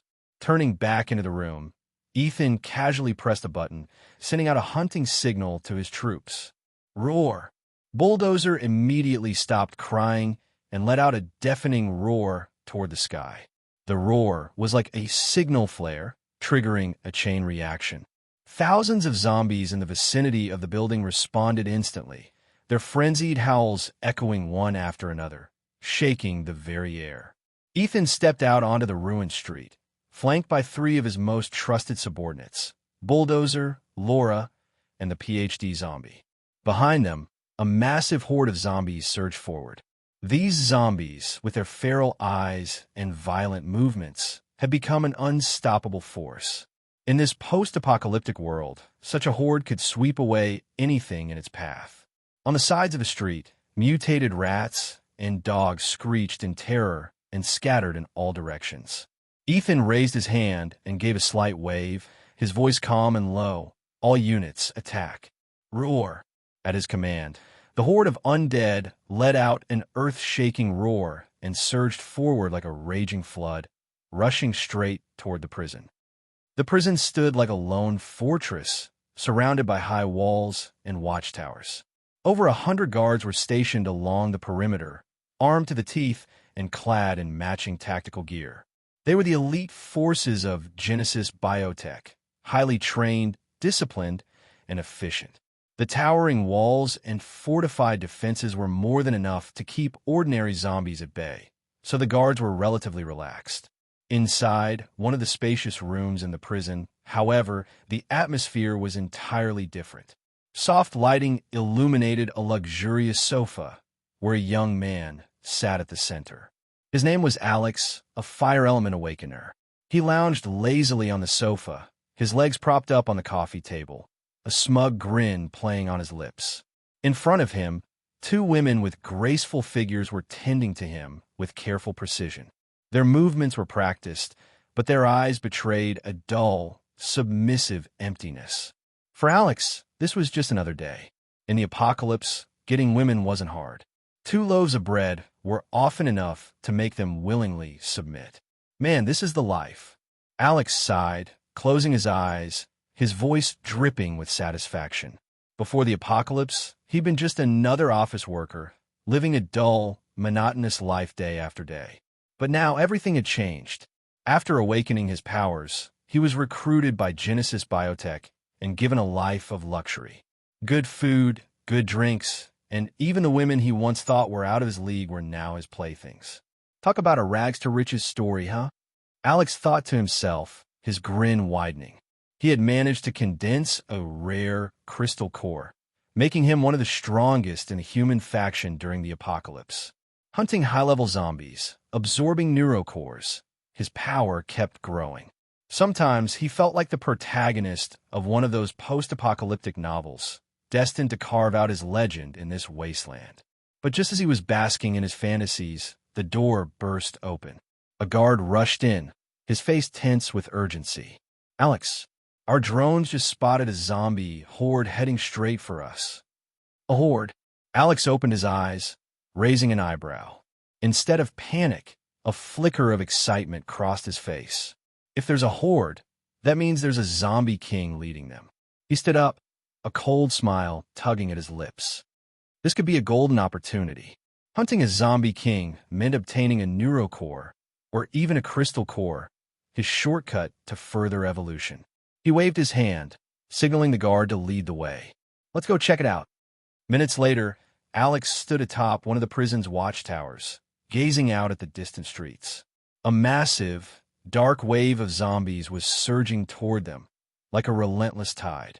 The undead sprinted forward, their guttural roars blending into a deafening cacophony. "Not bad. They've got some presence," Alex muttered with a cold smirk. He wasn't afraid. To him, these zombies were just walking loot. Once they're in range, open fire, he ordered, his voice brimming with confidence. "Yes, sir," the guard beside him responded immediately. As the horde drew closer, the prison's defenses roared to life. Machine guns mounted on the walls spat out streams of bullets, creating a storm of metal that tore through the undead ranks. Zombies fell in droves, their bodies shredded by the relentless gunfire. Blood and flesh splattered everywhere. But these weren't ordinary zombies. Ethan's troops had long since evolved. Their bodies were unnaturally tough, and their regenerative abilities were astounding. Even after being riddled with bullets, many of them got back up and continued their charge. The horde soon reached the walls and began forming a zombie ladder. The undead climbed over each other in a frenzy, piling up to scale the defenses. Ha ha ha! A sinister laugh suddenly echoed through the chaos. From within the horde, a figure leapt into the air, Laura. Her movements were swift and precise, her silhouette cutting through the night like a shadow. With an incredible leap, she stepped on the shoulder of a zombie and vaulted onto the wall. Her hands morphed into razor-sharp claws, and with a single swipe, she disemboweled the guard. Blood sprayed everywhere as the man collapsed in a heap. At the same time, another figure made his move, Bulldozer. The hulking zombie grabbed a massive boulder, spinning it like a discus before hurling it with terrifying force toward one of the watchtowers. Boom! The boulder smashed into the tower, reducing it to rubble. The guards inside screamed as they plummeted to their deaths. These zombies, something's not right, Alex muttered, his expression darkening. It finally dawned on him that this wasn't just a mindless horde. These zombies were organized, evolved, and far more dangerous than he'd anticipated. Suddenly, a crossbow bolt whistled through the air, striking a guard beside him square in the head. The man's body crumpled to the ground, blood pooling beneath him. What the hell? Alex's eyes widened in shock, his heart sinking. These weren't your typical zombies. They were a highly evolved breed, strong, intelligent, and terrifyingly coordinated. Alex stood atop the high wall, his eyes locked on the horde below. A sense of unease gnawed at him. Down below, Bulldozer was rampaging like a wild beast, tearing through everything in his path. Flesh and blood flew everywhere as he plowed forward. His strength was terrifying. Every punch sent guards flying, weapons and all. Alex recognized the monster immediately. A few days ago, he'd faced Bulldozer in battle and barely managed to drive him off. Clearly, this time, Bulldozer was back for revenge. These things, they can hold grudges. Alex muttered under his breath, his brow furrowed as unease turned into dread. "Boss, look over there," one of the guards suddenly shouted, his voice tinged with disbelief. Alex followed the guard's gaze and froze. In the middle of the zombie horde stood a young man. He was wearing a spotless white shirt, so clean it seemed out of place in this apocalyptic wasteland. His expression was cold, his eyes empty, as if the chaos and carnage around him had nothing to do with him. Is he human or a vampire? Alex murmured to himself, his voice filled with confusion and wariness. In a world like this, where even humans struggled to stay clean, the sight of this pristine figure was deeply unsettling. "Quick, aim at him and open fire." Alex barked, his voice sharp with urgency. The guards immediately turned their guns on the young man. Machine guns roared, spitting bullets like a torrential downpour. But then, something impossible happened. The bullets passed straight through the young man's body, as if he were nothing but a mirage. The rounds hit the ground behind him, kicking up clouds of dust. What the hell? Alex's eyes widened in shock, his heart sinking like a stone. He had never seen anything like this before. Meanwhile, the defenses on the wall were crumbling. The zombies were overwhelming the guards, and their gunfire was growing weaker by the second. At the base of the wall, the zombies were piling up, forming a grotesque human ladder. One by one, they climbed over each other, clawing their way to the top. Their faces were twisted with rage, their guttural screeches piercing the air. The moment they saw a human, they lunged, feral and merciless. "Rawr!" One zombie pounced on a guard, pinning him to the ground. Its jagged teeth tore into his throat in an instant. Blood sprayed everywhere, painting the ground red. The other guards, seeing this, panicked and scattered, their fear overtaking any sense of order. "Fall back. Get to the safe house," Alex shouted, his voice laced with urgency. The guards, already terrified out of their minds, didn't need to be told twice. They turned and ran, firing blindly over their shoulders in a desperate attempt to slow the zombies down. But Laura was too fast. Her claws were already dripping with blood, and a twisted smile spread across her face. She looked like she was savoring the carnage, reveling in the hunt. Seeing the humans retreat only seemed to excite her more. Her predatory instincts kicked into overdrive. She moved like a shadow, darting through the night with inhuman speed. In the blink of an eye, she caught up to a group of fleeing guards. Her claws slashed through the air, and within moments, 5 or 6 of them lay dead in pools of their own blood. "She's a speed-type zombie king," Alex muttered to himself, his expression grim as he quickly assessed the situation. Taking a deep breath, he raised his hands, flames igniting in his palms. The air around him grew hot, shimmering with heat. He knew that if he didn't stop Laura now, none of his men would make it out alive. "Burn in hell!" Alex roared, hurling 2 fireballs straight at her. Laura reacted instantly, her body a blur as she leapt backward, narrowly avoiding the full force of the attack. The fireballs exploded on the ground, erupting into a blazing wall of flames. The fire created a temporary barrier, giving the guards enough time to retreat into the buildings behind them. Alex stood behind the wall of fire, his eyes scanning the horde below, but the unease in his chest only grew stronger. His gaze returned to the young man in the white shirt, Ethan. He was still standing in the same spot, his expression as cold and detached as ever, as if none of this chaos concerned him. But Alex knew better. Deep down, he could feel it. This man wasn't just part of the attack. He was the one orchestrating it all. A chest success. Alex sucked in a sharp breath, his chest tightening with dread. He didn't dare linger any longer. Without hesitation, he leapt down from the high wall and retreated into the building. He knew Ethan's abilities were bizarre and unpredictable, and he had almost no intel on him. Engaging him head-on would only make an already dire situation even worse. Outside, the outer wall was quickly overrun. The zombies poured in like a relentless tide, flooding the compound. Ethan moved forward, walking calmly through the sea of undead. His pace was slow and deliberate, almost like he was taking a casual stroll. He didn't attack right away. Instead, he watched his cold eyes scanning the humans' reactions. He's testing us, Alex thought, his instincts screaming at him to stay alert. This wasn't just another zombie king.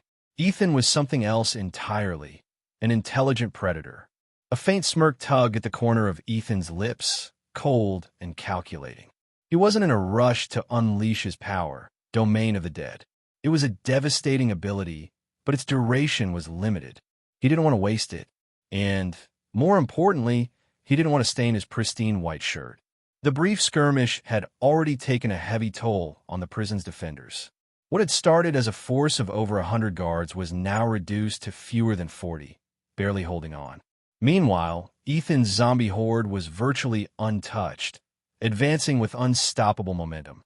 Wherever the horde passed, death and blood followed, painting a grim picture of humanity's impending doom.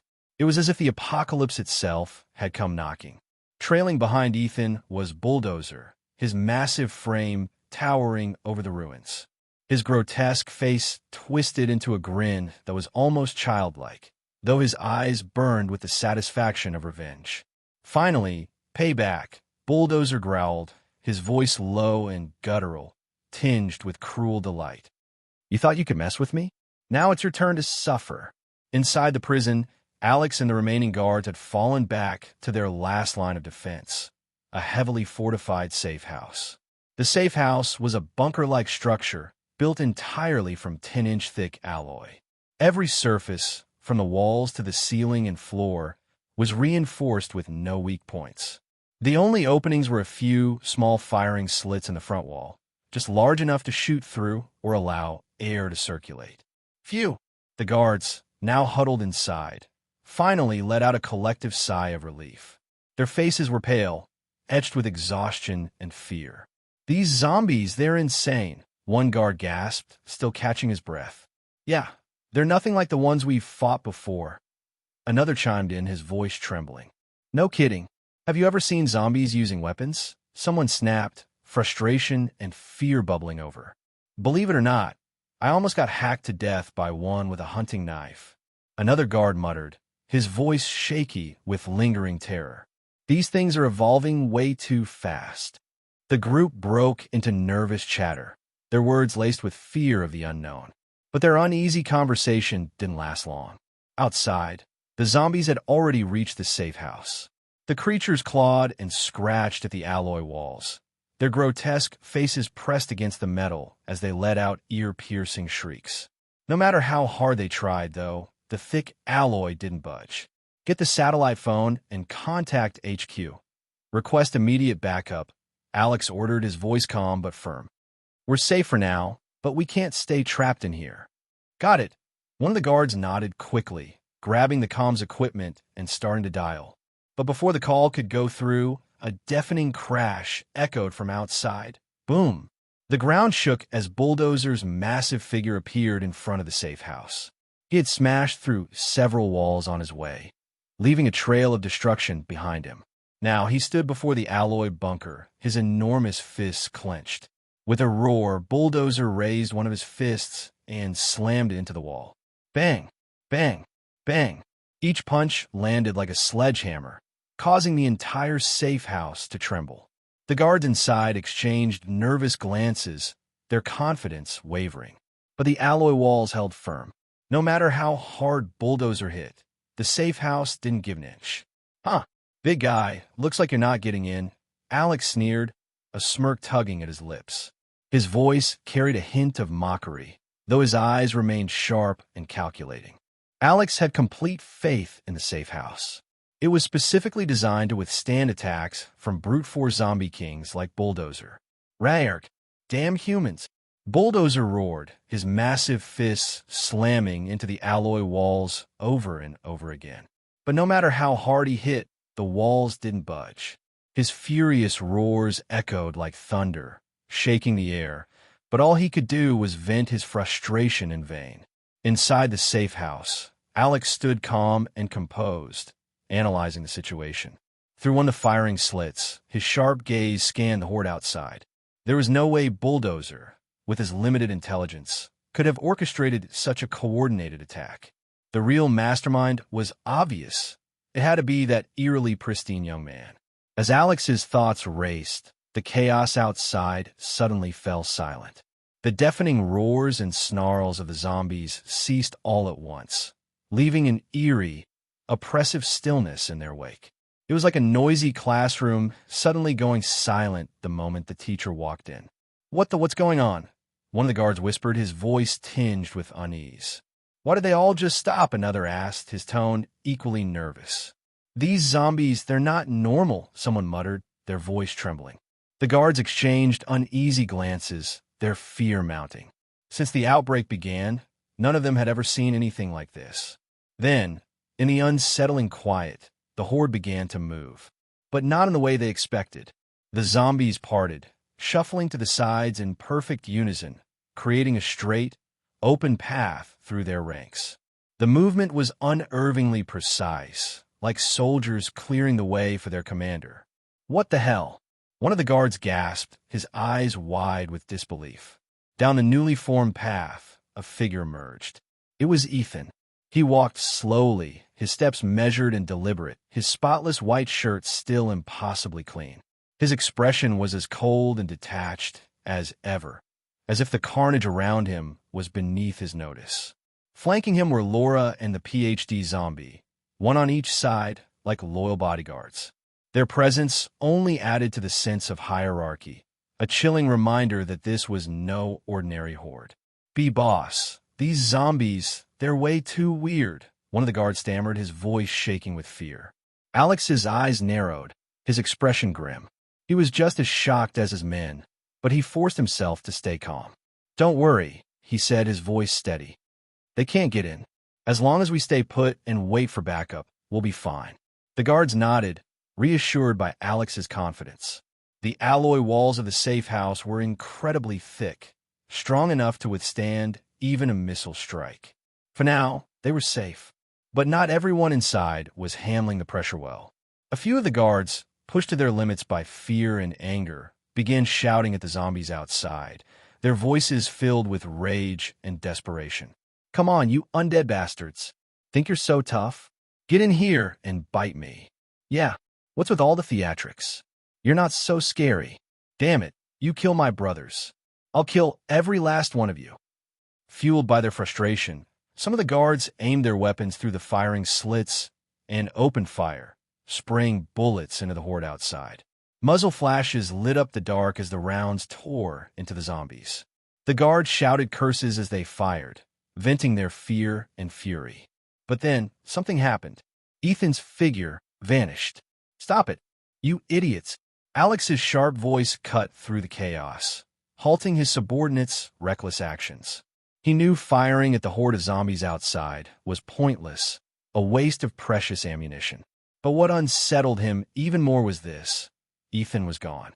Like a gust of wind, he had vanished into thin air. A heavy, indescribable sense of dread pressed down on Alex's chest, as if some enormous, unseen danger was closing in. "Where did he go?" Alex muttered under his breath, his brows furrowed, eyes scanning the surroundings with heightened vigilance. And then, in the blink of an eye, that tall, lean figure appeared inside the safe house. "What the hell? How did he get in? That's impossible." The guards' eyes widened in disbelief, as if they'd just witnessed something beyond comprehension. Some even rubbed their eyes, tried to convince themselves they weren't hallucinating. "He's not a zombie, he's a ghost." Fear surged through the room like a tidal wave, suffocating everyone in its wake. The air grew thick with tension, an oppressive weight that made it hard to breathe. One of the guards instinctively raised his gun, his trembling finger hovering over the trigger. But before he could fire, Ethan's presence exploded outward like a storm. Domain of the dead. An invisible force swept through the room, crashing down on everyone like a mountain. The guards froze in place, their bodies stiffening as if paralyzed. Even breathing became a struggle. Alex, as an awakener, had senses far sharper than the average person. His pupils contracted sharply, and for a moment, he thought he saw something horrifying, a vast, endless sea of blood surging behind Ethan, roaring and churning, ready to swallow them all whole. What kind of monster is this guy? Under the crushing weight of the domain, Alex's body reacted instinctively. Flames erupted from his hands, blazing fiercely, distorting the air around him with their heat. As an awakener who had condensed a crystal core, Alex's physical strength far surpassed that of ordinary humans. Even under the oppressive force of the domain, he could still move, barely. "Die!" With a furious roar, Alex gritted his teeth, summoning every ounce of his strength. His fists, engulfed in flames, swung toward Ethan with all the force he could muster. Ethan stood his ground, his gaze calm and razor-sharp. He had never fought an awakener before and had no clear sense of his own limits. "Perfect. Let's see what I can do." The thought crossed his mind, but he didn't let his guard down. After all, his opponent was a crystal core awakener, a formidable foe. Underestimating him could be fatal. So Ethan went all out, meeting Alex's fiery punch with one of his own. Boom! A dull, thunderous sound echoed as their fists collided. The flames extinguished instantly. Alex's arm shattered like brittle glass, fragments of bone and flesh scattering in the air. The sheer force of the impact sent Alex flying backward, slamming into the alloy wall with a sickening crunch. Crack! The sound of bones breaking was unmistakable. Alex's body crumpled to the ground like a broken doll, lifeless and unmoving. Ethan raised an eyebrow, glancing down at his own fist, as if surprised by the outcome. "That's it? He's dead already," he muttered to himself, his tone carrying a hint of disappointment. "So this is all a crystal core awakener amounts to?" Meanwhile, Alex's subordinates were utterly consumed by despair. Just moments ago, they had pinned all their hopes on Alex, praying he could lead them out of this nightmare.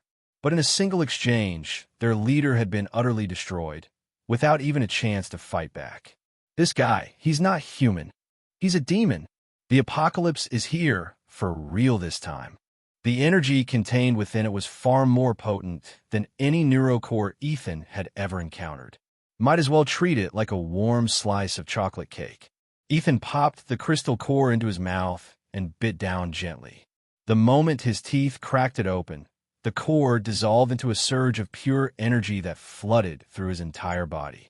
It felt like a warm current coursing through him, nourishing every inch of his being. Even his muscles and bones seemed to be reforged, strengthened in ways he hadn't thought possible. "Not bad," he muttered to himself, a faint smile tugging at the corner of his lips. The energy from this single crystal core far surpassed that of 10 ordinary neurocores. Ethan could feel his strength growing rapidly, as if every cell in his body was celebrating, alive with newfound power. He pulled a tissue from his pocket and casually wiped his hands before turning toward the heavy door of the safe house. "Well then, dinner served, my little ones." With a calm, yet commanding tone. He pushed open the thick steel door. His voice carried an undeniable authority, one that demanded obedience. Roar! The horde of zombies outside erupted into a frenzy, like predators finally unleashed after being held back for too long. Their guttural roars filled the air as they surged forward, pouring into the safe house like a tidal wave. The guards inside didn't stand a chance. The zombies tore into them with savage ferocity, ripping them apart as screams of terror and agony echoed through the confined space. But the chaos didn't last long. The screams soon faded, replaced by an eerie silence. The hunt was over. The prison, which had just been taken over by Genesis Biotech, was once again reduced to ruins. The zombie horde reclaimed the area, wandering aimlessly through the crumbling hallways and desolate courtyards. A grim atmosphere hung over the prison. Occasionally, a few black crows descended, their harsh caws breaking the silence as they pecked at the rotting flesh of the undead. Meanwhile, Ethan had already led his zombie army back to his lair. As was his routine, he started with a hot bath, scrubbing away the blood and grime from his body. Once clean, he changed into fresh clothes. Perhaps it was the crystal core he had consumed, but he didn't feel the slightest bit hungry. Instead, he grabbed a wine glass from the cabinet, poured himself some fresh blood, and settled onto the couch, sipping it leisurely. At that moment, he didn't look like the terrifying zombie king that survivors whispered about in fear. Instead, he seemed more like the boy next door, calm, relaxed, even a little lazy. "Boss, what were you up to just now?" Nina, one of the few under his command who could still hold a normal conversation, asked casually as she mopped the floor nearby. "Nothing much," Ethan replied without looking at her, his tone light. "Just went out for a warm slice of chocolate cake." Nina froze mid-swipe, her mop hovering above the floor. She knew full well that the world outside was nothing but a wasteland. There hadn't been any chocolate cake, or anything remotely like it. It didn't take a genius to figure out what Ethan really meant. "Forget it," she muttered under her breath, resuming her mopping. "No point asking. We're not even on the same wavelength." After every hunt, Ethan would spend a few days in his lair, quietly recovering and evolving. The outside world was full of danger, but he didn't care. Whether it was zombie hordes or human survivors, to him, they were all just prey. Since the apocalypse began, he had never stopped consuming energy. Flesh, neurocores, even crystal cores, they were all fuel for his evolution. But because of this relentless growth, Ethan had no clear sense of his own limits. "Alex was too weak," Ethan murmured, leaning back on the couch as he swirled the blood in his glass. His eyes held a distant, contemplative look. "Is there anyone stronger out there?" He spoke softly, but there was a hint of anticipation in his voice. What he didn't know was that his recent actions, killing Alex and letting the prison fall back into ruin, had already caused a massive stir in the outside world. On the Genesis Biotech website, the news about the prison overrun by zombies incident had just been posted, and the comments section immediately exploded. Even Genesis Biotech can't handle this? Wasn't there some Operation King Hunt before? Looks like it failed. Alex was an awakener with a crystal core, right? He's ranked at least in the top 10 at the official shelter, isn't he? Yeah, and yet he didn't even survive long enough for the rescue team to arrive. That's terrifying. OMG, is there really a zombie king this powerful now? This is so scary. What if this zombie king comes for our shelter next? Even though the world had already fallen into an apocalypse, Genesis Biotech's website and the official shelters network remained the primary sources of information for survivors. In just a few hours, the post had racked up over 3,000 comments. But Genesis Biotech clearly wasn't ready to accept defeat after this incident. Soon, they released an official statement on their website. Regarding the prison overrun by zombies incident, our company will not let this matter rest. We've already uncovered some clues about the zombie king that killed Alex, and will soon pinpoint the location of its lair. We will deploy an Awakener squad, along with the ultimate killing machine, Doom Hunter, to completely eliminate this zombie king and every zombie in its lair. Operation King Hunt will continue. Continue. Ethan's lips curled into a faint, knowing smile. He had to admit, Genesis Biotech's plan wasn't half bad. If they wanted to keep pushing forward with Operation King Hunt, he had no problem playing along. Hunting down these human awakeners and harvesting their crystal cores to replenish his energy, that sounded like a win-win to him. After all, he hadn't had his fill of cherries yet. And besides, Ethan had always hated being disturbed. The best way to keep trouble from knocking on your door? Simple, take the fight to them. Eliminate every potential threat before it even had a chance to grow. With that thought, he turned to Laura. His voice was calm, but the command in it was absolute. Go! Track down those awakeners. Laura was Ethan's fastest scout, quick, sharp, and deadly efficient. She never failed a mission. Hearing the order, she grinned, baring a row of razor-sharp teeth. Her laugh was low and eerie, like a predator toying with its prey. The next second, her figure blurred into a shadow and vanished from their hideout, melting into the distant streets. Night fell, and darkness swallowed the city whole. Los Angeles had long since lost power. The streets were pitch black, with not a single light to be seen, only endless shadows. The air reeked of decay and blood, and the distant howls of zombies and mutated beasts echoed through the night, painting a grim picture of the city's despair. Ethan stood by the window of their hideout, gazing down at the streets 20 stories below.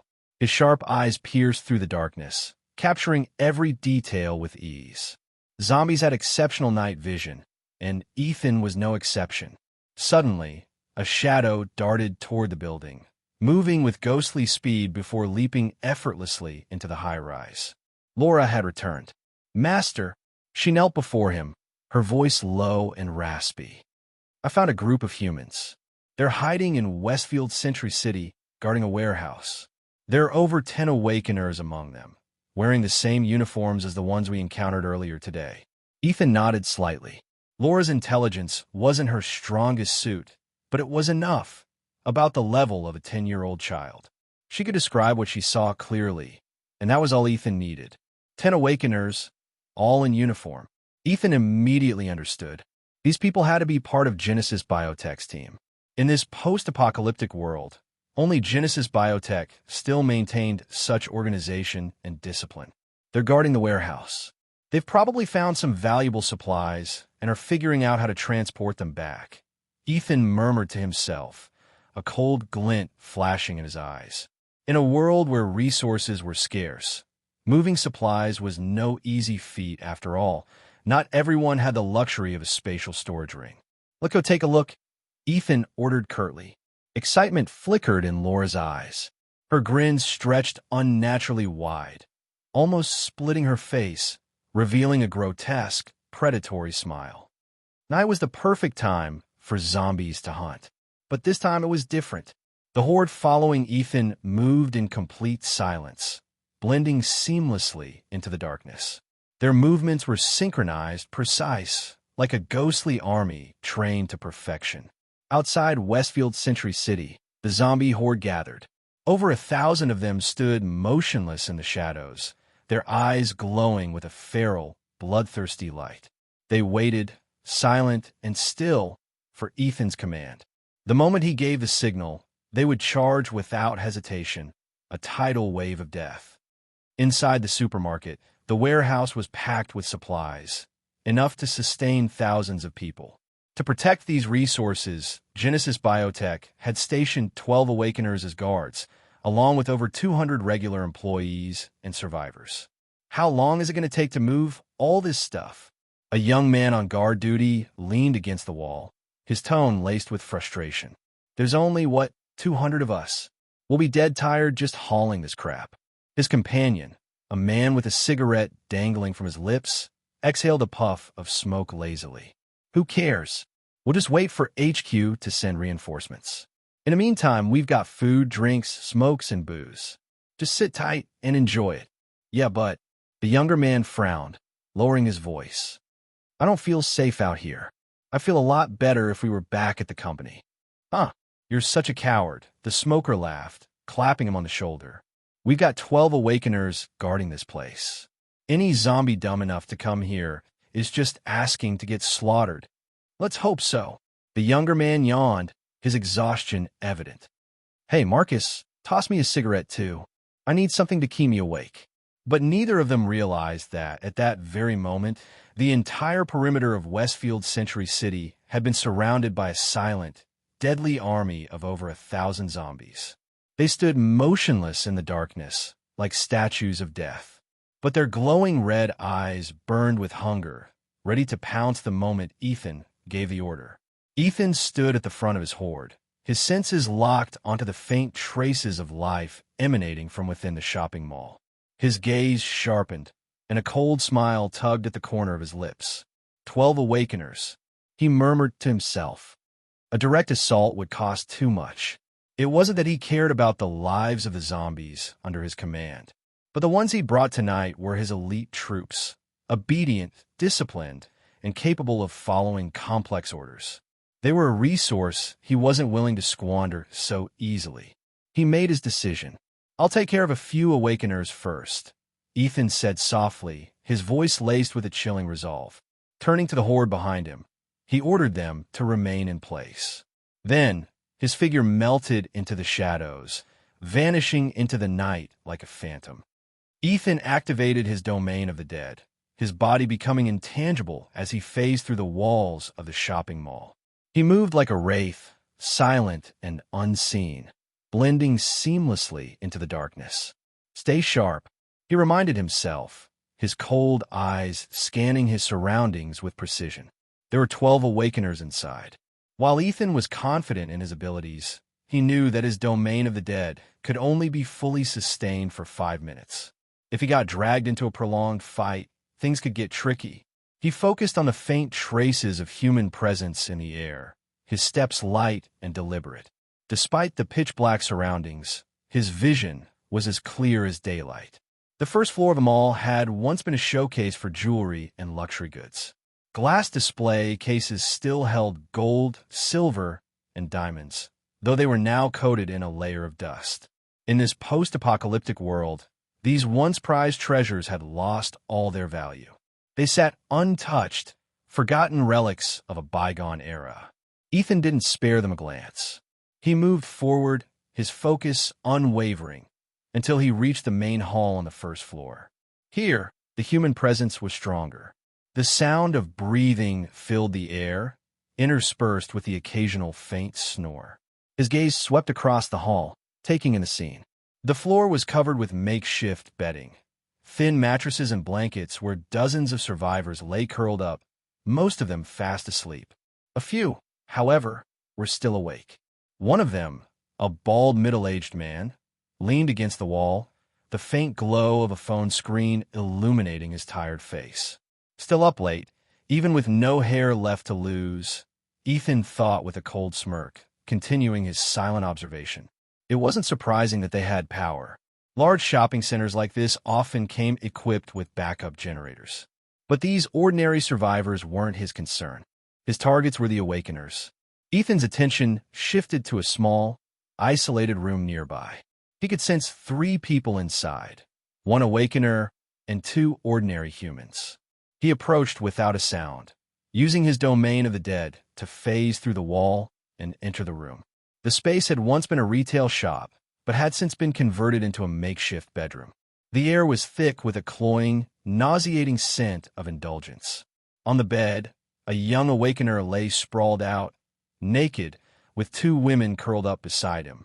All 3 were deep in sleep, their breathing slow and steady. Ethan's expression remained cold as he took in the scene. He wasn't surprised. In this post-apocalyptic world, awakeners were rare and powerful assets. They were the privileged class among survivors, and many women were willing to offer themselves in exchange for protection or resources. Under the constant shadow of death, concepts like chastity had long since lost their meaning.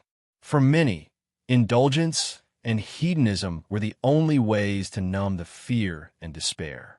Ethan didn't hesitate. He drew a sharp dagger from his waist, his movements swift and precise. The blade plunged into the awakener's forehead, silent and deadly. To ensure there was no noise, Ethan activated his domain of the dead again, allowing the dagger to phase through the skull and directly destroy the brain tissue. A faint squelch echoed as a neurocore emerged from the awakener's shattered skull, floating into the air. Ethan caught it effortlessly, examining it briefly. This awakener wasn't particularly strong. He hadn't even formed a crystal core yet. But Ethan wasn't picky. He popped the neurocore into his mouth, chewing slowly as the familiar cherry flavor spread across his tongue. "Not bad," he muttered, licking his lips with a hint of satisfaction. As for the two women on the bed, they remained fast asleep, completely unaware of what had just happened. Ethan glanced down at them, a flicker of something unreadable passing through his eyes. If they wake up and find themselves lying next to a corpse, they'll probably lose their minds, he murmured to himself, his tone cold and detached. Deciding to spare them that horror, he opted for what he considered a merciful solution. The dagger flashed again, its blade striking with unerring precision. 2 quick thrusts to the heart, and the women's lives ended without a sound. Ethan stood over the now silent room, his expression unreadable. He wiped the blade clean on the edge of the bed, then turned and phased back through the wall, disappearing into the darkness once more. Ethan silently moved through the shadows, relying on his domain of the dead ability to remain undetected. Every strike he made was precise, clean, and efficient, avoiding any unnecessary bloodshed that might alert the other awakeners. Their heightened senses, especially their sharp sense of smell, meant even the faintest hint of blood could give him away. After eliminating the 3 individuals in the first room, Ethan turned and slipped into the adjacent one. Inside, a female awakener lay in deep sleep, completely unaware of the danger. Ethan repeated his method, swiftly extracting her neurocore without hesitation. One by one, Ethan hunted down 5 awakeners in total, absorbing their neurocores as he went. Each time he consumed one, a familiar, sweet cherry flavor filled his mouth. The taste triggered a flood of memories, pulling him back to a time long gone. He remembered the orphanage's backyard, where a cherry tree stood tall. When the fruit ripened, he and Mia, along with the other kids, would climb the tree, plucking the bright red cherries and stuffing their mouths full of sweetness. Their laughter would echo under the warm sunlight, carefree and full of life. Though those memories had long since faded, blurred by the passage of time, the taste brought them back vividly, as if those days had never left him. For a fleeting moment, he felt like that boy again, standing under the cherry tree. But the nostalgia didn't last. Ethan shook off the memories and pressed forward, his focus cold and unyielding as he continued executing his plan. He phased through the wall and entered a massive warehouse. The space was packed with supplies, spices, drinks, sandwiches, sausages, bacon, bread, essentially everything you'd expect to find in a well-stocked supermarket. Without hesitation, Ethan waved his hand, storing the supplies into his spatial storage ring. Moving deeper, he discovered another warehouse. This one housed frozen goods, shrimp, crabs, seafood, and even fresh cuts of meat. Thanks to a backup generator, the refrigeration systems were still running, keeping everything in pristine condition. Ethan quickly claimed all of it. The next 2 warehouses were just as bountiful. One was filled with household appliances, cleaning tools, and detergents, practically everything needed for daily life. The only exception was the vegetable storage area, where most of the produce had rotted away, releasing a nauseating stench. Ethan didn't care. He wasn't much of a vegetable person anyway. To him, the decaying greens were meaningless. As he continued looting, 2 awakeners stationed outside on night watch began to sense that something was off. "Marcus, it's already 2:05 a.m. Why hasn't Buck come to take over yet?" a young man muttered, his voice laced with irritation. "No idea." Marcus, an older man, replied with a frown, his tone carrying a hint of impatience. "Maybe he overdid it last night with that woman and can't even get out of bed," the younger man sneered, his words dripping with sarcasm. "I'll go check on him." The younger man stood up, clearly annoyed by Buck's tardiness. He walked straight to the first room and knocked on the door. "Buck, get up and take your shift. Stop pretending to be dead and hurry up." Hey, did you hear me? No response. The uneasy silence sent a chill down his spine. Taking a deep breath, he braced himself and shoved the door open with force. What he saw froze him in place. Inside the room, 3 bodies lay on the bed, 2 women and 1 man. Their skin was pale, almost paper white, and their lifeless faces made it clear they'd been dead for some time. Shit, something's wrong, the young man shouted, his voice trembling as he spun around and yelled into the night. Everyone, wake up! Someone's been killed. His panicked cry shattered the stillness of the night like a thunderclap. In the main hall, the survivors stirred awake, rubbing their eyes and stumbling toward the commotion. What's going on? What happened? Is it zombies? Did they get in? The crowd buzzed with nervous chatter, fear spreading like wildfire among them. Amid the chaos, no one noticed a tall, lean figure standing quietly in the crowd. His expression was calm, detached, as if none of this concerned him. That figure was Ethan. Meanwhile, Marcus, the leader of the survivors and the awakener among them who had successfully condensed a crystal core, strode over quickly. His expression was grim, and his sharp gaze swept across the scene. "Billy, what happened?" Marcus asked in a low voice, his tone carrying a barely restrained anger. "Buck, he's dead."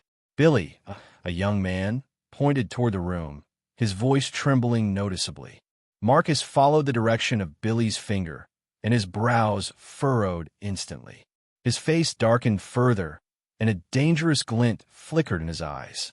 Behind him, the other survivors began whispering among themselves. Fear and unease spread through the group like wildfire. "How'd he die? Don't tell me he got too excited last night and had a heart attack. Don't joke about that. Those 2 women are dead too. Could it be some kind of disease?" The murmurs rippled through the crowd, but Marcus's expression only grew colder and more severe. He slowly approached Buck's body, his brows tightly knit, his sharp eyes scanning every inch of the corpse. Thanks to his heightened senses as an awakener, Marcus quickly noticed something chilling. Buck's energy had completely vanished. His neurocore had been taken, but there wasn't a single wound on Buck's body. This is impossible," Marcus muttered under his breath, a flicker of shock flashing in his eyes. His gaze swept across the room, and his voice dropped to a cold, commanding tone. "Who was staying in the rooms next to him? Bring them out. I need to ask them some questions." I don't know," Billy stammered, his face pale. It was clear he was just as shaken by the situation. Marcus turned his attention to the hallway and noticed that the doors to 4 adjacent rooms were still shut tight. His heart sank, a growing sense of dread creeping over him. As an awakener, his senses were razor-sharp. With all this commotion, there was no way the people in those rooms hadn't heard anything. Unless, bang, bang, bang, bang. Without hesitation, Marcus kicked open the doors to all 4 rooms in quick succession. What he saw inside made everyone gasp in horror. In each room lay a cold, lifeless body. Hiss! The crowd fell silent in an instant. The sight before them left everyone too stunned to speak. They were dead. All of them were dead.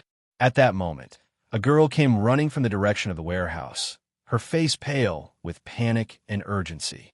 "Marcus, the warehouse, the supplies in the warehouse are all gone." "What?" Marcus's face turned ashen. He rushed toward the warehouse, flung the door open, and the sight inside nearly made his knees buckle. The warehouse, once filled with supplies, was now completely empty. This can't be real. It has to be an illusion," Marcus muttered to himself, gripping the doorframe tightly as if trying to steady his spiraling thoughts.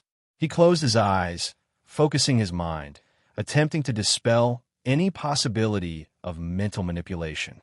But when he opened his eyes again, the scene remained unchanged. This wasn't an illusion. It was reality. How could this happen? Marcus's face was so dark it seemed like a storm was brewing. His fists clenched tightly, his knuckles turning white, his fury barely contained.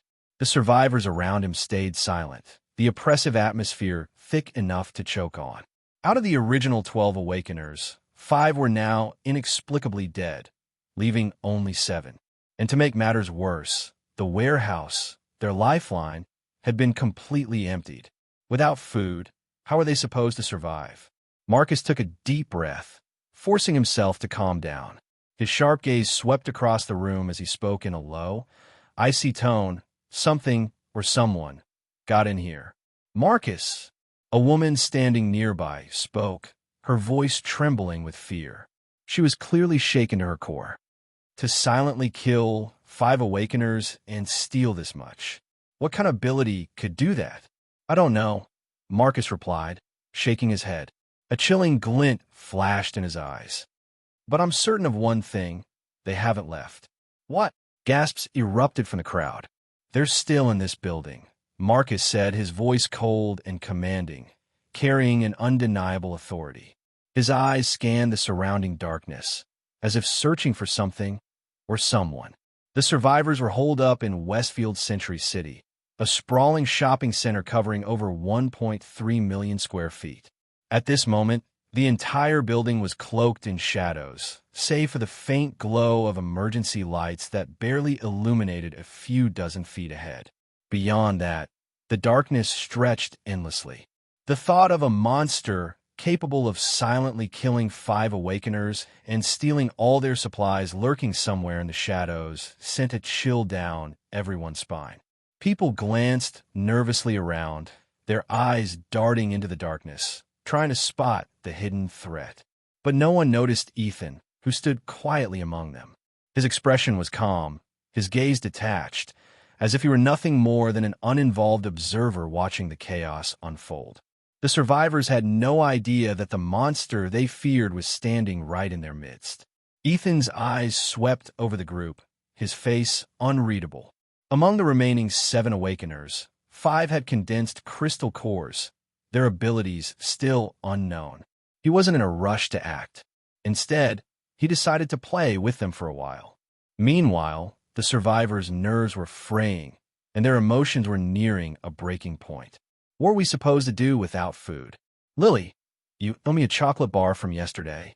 Get back now. Marcus, we should head back to Genesis Biotech HQ. Or maybe request a supply drop from them. The crowd descended into chaos, their voices overlapping in a cacophony of panic and desperation. Marcus raised a hand, signaling for silence. Once the noise died down, he nodded and spoke in a calm, measured tone. I'll consider it. But inside, his mind was a storm of anxiety and unease. He knew the truth. Losing this much food and 5 awakeners was a disaster. If Genesis Biotech HQ found out, they wouldn't just reprimand him. They'd likely send him straight to the labs as a test subject for live experiments. No, that couldn't happen. Marcus's expression darkened further. He had to find the monster and recover the stolen supplies before HQ caught wind of this mess. 7 awakeners gathered in the dimly lit room, their faces barely illuminated by the faint glow of a single lamp. The atmosphere was heavy, the tension palpable. Marcus was the first to speak, his voice low and resolute. We can't report this to the company. We have to recover the supplies ourselves. The other 6 nodded in agreement. No one objected. They all understood the stakes. If the higher-ups at Genesis Biotech found out about this blunder, the consequences would be catastrophic. But one of the younger men frowned, his voice tinged with hesitation. Marcus, but we don't even have a single lead. How are we supposed to find them? There will be clues, Marcus replied, his eyes glinting coldly in the shadows. His tone carried an unshakable confidence. Stealing that much material without leaving a trace? Impossible. And I'm certain that creature hasn't left this mall yet. What about the survivors? Billy asked, his brows furrowed, his voice laced with frustration. They're scared out of their minds. How can we expect them to help us track down a monster? There's no way they'll agree to this. Marcus's expression darkened instantly, his tone as cold and sharp as ice. They don't have to agree. They'll do it whether they like it or not. This company isn't a charity. We save them so they could help us move supplies, not so we could babysit a bunch of useless freeloaders. In this world, only those who prove their worth deserve to survive. The room fell silent. The other 6 said nothing, but their eyes betrayed their agreement. Marcus's meaning was clear. If it came down to it, They'd use the survivors as bait to recover the supplies, no matter the cost. After all, this wasn't just any ordinary stash. These were resources worth billions. In a world like this, a few human lives were insignificant in comparison. When the meeting ended, Marcus returned to the survivors, his face as stern as ever. Standing in the center of the group, he spoke in a deep, commanding voice. "Listen up, everyone. We've made a decision. The supplies are missing, and we can't just sit around and do nothing. In times like these, we need to work together to get them back." The crowd fell silent, stunned by his words. "Go look for the supplies," someone muttered, disbelief evident in their tone. "Is this a joke?" another person shouted. "It's pitch black out there, and there might still be monsters in the mall. If you want to go, fine, but don't expect us to." "Exactly. 5 Awakeners were killed. What chance do we have as regular people? We'd just be walking to our deaths. Dealing with monsters is your job. We don't have any powers. Why should we risk our lives for this?" The group erupted into chaos, voices overlapping in a cacophony of fear and defiance. Every face was etched with terror and resistance. Marcus's expression grew darker with every passing second, his anger simmering just beneath the surface. Finally, he raised his hand and shouted, his voice booming like thunder. "Enough. You're going, whether you like it or not. I'm not obligated to protect any of you. If you think you could just sit back and do nothing, then I'll throw you out of the mall right now." His words hit the crowd like a sledgehammer, silencing them instantly. No one dared to speak. The oppressive aura radiating from Marcus was suffocating, a stark reminder of the power and authority Awakeners held in this post-apocalyptic world. Still, a few people began to waver. To be fair, we wouldn't have survived this long without the supplies from the warehouse. It's only right that we help look for them. Yeah, there's so many of us. What's there to be scared of? Besides, that monster might just have some weird abilities. It doesn't mean it's unbeatable. True, every ability has a weakness. The murmurs of doubt slowly shifted into reluctant agreement. Some of the survivors were starting to change their minds. Seeing this, Marcus seized the moment. His voice dropped lower, carrying a hint of temptation. "Listen carefully. I, Marcus, promise you this. Anyone who finds the supplies or provides useful information will be rewarded with enough food to last an entire year. A year's worth of food." The announcement hit the crowd like a bomb. In this world, food was more valuable than gold. Even when they had access to the warehouse, their daily rations were strictly limited, just enough to stave off hunger. A year's worth of food was an unimaginable luxury. The eyes of several burly men lit up with determination, as if they'd just been injected with adrenaline. "Let's go. I want to see what this so-called monster really is." "Exactly.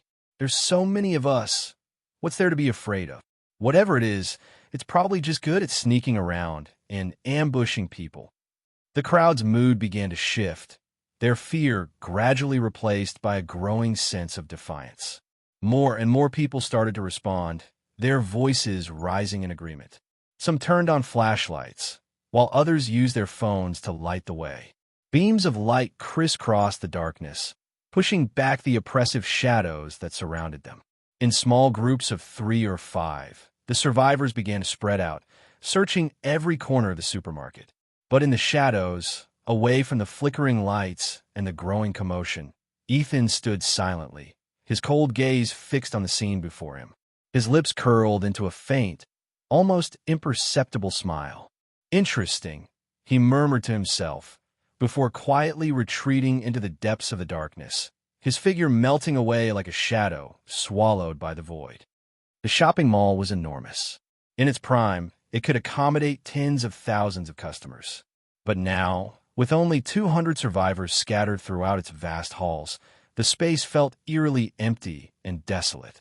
The survivors moved in small groups, their flashlight beams flickering like fragile fireflies in the dark, always on the verge of being consumed by the surrounding blackness. As time passed, the groups drifted further and further apart. Some began to slack off, slipping into corners to pretend they were searching. Others gave up entirely, curling up in hidden spots hoping to avoid the dangerous task altogether. But Ethan's attention wasn't on these ordinary survivors. His gaze was locked firmly on the 7 awakeners. To him, the regular humans were of no interest. They were weak, their flavor unappealing, not worth his time. The awakeners, however, were different. They moved cautiously, staying close together, never letting their guard down or straying too far from one another. "Marcus, I feel like someone's following us," one of the female awakeners suddenly said, stopping in her tracks. Her brows furrowed as she glanced over her shoulder, her voice low and uneasy. She instinctively looked back, but all she saw was an expanse of impenetrable darkness. Nothing moved. Marcus shot her a glance, his tone calm but edged with impatience. "Don't scare yourself. You're just too tense." "Yeah, Marcus is right," Billy chimed in, try to lighten the mood. "I felt the same way walking alone at night before, like someone's watching me. It's just your mind playing tricks on you. The more you think about it, the worse it gets. Just stop thinking about it, and you'll be fine." "Really?" The girl's voice still carried a hint of doubt, but she didn't press the issue further. The group continued their search, moving methodically from the first-floor lobby to the third floor. Their footsteps echoed through the cavernous mall, the sound unnervingly loud in the oppressive silence. Despite combing through nearly every corner, they found nothing. "Damn it," Marcus muttered, standing by the railing on the third floor. His brows were deeply furrowed, his expression a mix of frustration and confusion. He leaned over the edge, scanning the open space below. From his vantage point, he could see the survivors scattered across the various floors, their flashlight beams darting through the darkness like restless fireflies. The search continued, but so far there had been no reports of injuries or casualties. Could it be that the monster really left already? Billy asked, standing beside Marcus. His tone was hesitant, as if he didn't fully believe his own words. "Think about it. It stole all those supplies and killed 5 of us. Why would it stick around and risk getting caught?" "Maybe," Marcus replied, though his frown deepened. Something about the situation didn't sit right with him. Hearing this, the female awakener let out a long sigh of relief, her tightly wound nerves finally beginning to relax. She raised her hand, clutching her stomach with an embarrassed expression. I can't hold it anymore. I've been too scared to go to the bathroom, but now I really can't wait. I need to go." Marcus nodded, but still looked uneasy. "Grace, go with Ella. The 2 of you can watch each other's backs." "What?" Grace threw up her hands in exasperation. She needs someone to go with her just to use the bathroom? Seriously, stop complaining and go, Marcus ordered, his tone leaving no room for argument. Grace sighed, clearly annoyed, but followed Ella anyway. The 2 turned a corner and entered a deserted hallway. They didn't head for the restroom. Such formalities had long since disappeared in this post-apocalyptic world. Finding a hidden spot to relieve oneself was the new normal. The hallway was even darker than the rest of the mall, the kind of darkness where you couldn't see your hand in front of your face. But as awakeners, their enhanced vision allowed them to make out their surroundings, even in such poor lighting. "Hurry up," Grace said impatiently, standing with her back to Ella. Her tone was sharp, tinged with irritation. I know, Ella replied, walking over to a wall. She unfastened her pants and was just about to squat down when a sudden, overwhelming sense of dread washed over her. It was a feeling she couldn't put into words, a primal instinct screaming at her, as if an invisible force had wrapped itself around her, suffocating her. As an awakener, her senses were far sharper than those of ordinary people. And right now, every fiber of her being was screaming the same thing. Danger. Extreme danger. Filthy. A low, chilling voice emerged from the darkness, like the whisper of a demon crawling out of the depths of hell. It carried a mocking, icy tone that sent shivers down her spine. Ella's head snapped up, her pupils contracting sharply. From the shadows, a figure slowly emerged. His face was deathly pale, almost ghost-like, his eyes cold and detached. His lips curled into a faint, mocking smile, as if silently condemning her actions. How could you stoop so low as to relieve yourself here? You? Ella's voice trembled, her body frozen in place. Instinctively, her hand began to rise, ready to activate her Awakener ability. But she was too slow. A flash of cold light streaked through the air. The blade of a knife pierced her temple with surgical precision. The woman's body went rigid, her eyes wide open in terror. The horror and fear she felt in her final moments were frozen on her face. Her pupils slowly dilated as her lifeless body collapsed to the ground. Ella, in the darkness, Grace spun around sharply, just in time to see a shadowy figure pulling a dagger out of Ella's skull. Her heart sank like a stone, her pupils constricting as fear and rage surged through her. The monster was here. Grace's body tensed instantly, and the air around her grew icy cold. Her awakening ability was frost-based. Clenching her fists, she summoned freezing energy that coalesced into two razor-sharp ice spikes, extending from her palms. Without hesitation, she launched herself forward like a bolt of lightning, charging straight at Ethan. Her speed was astonishing, like a predator pouncing on its prey. The ice spikes sliced through the air with a sharp, piercing sound, their destructive force surpassing even that of bullets. But Ethan had no intention of meeting her head-on. At the last moment, his figure flickered and darted backward, melting seamlessly into the wall and vanishing without a trace. What?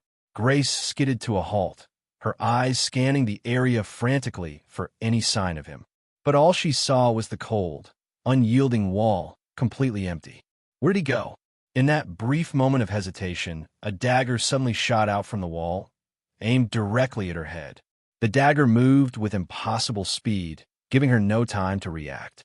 Instinctively, Grace tried to dodge, but it was too late.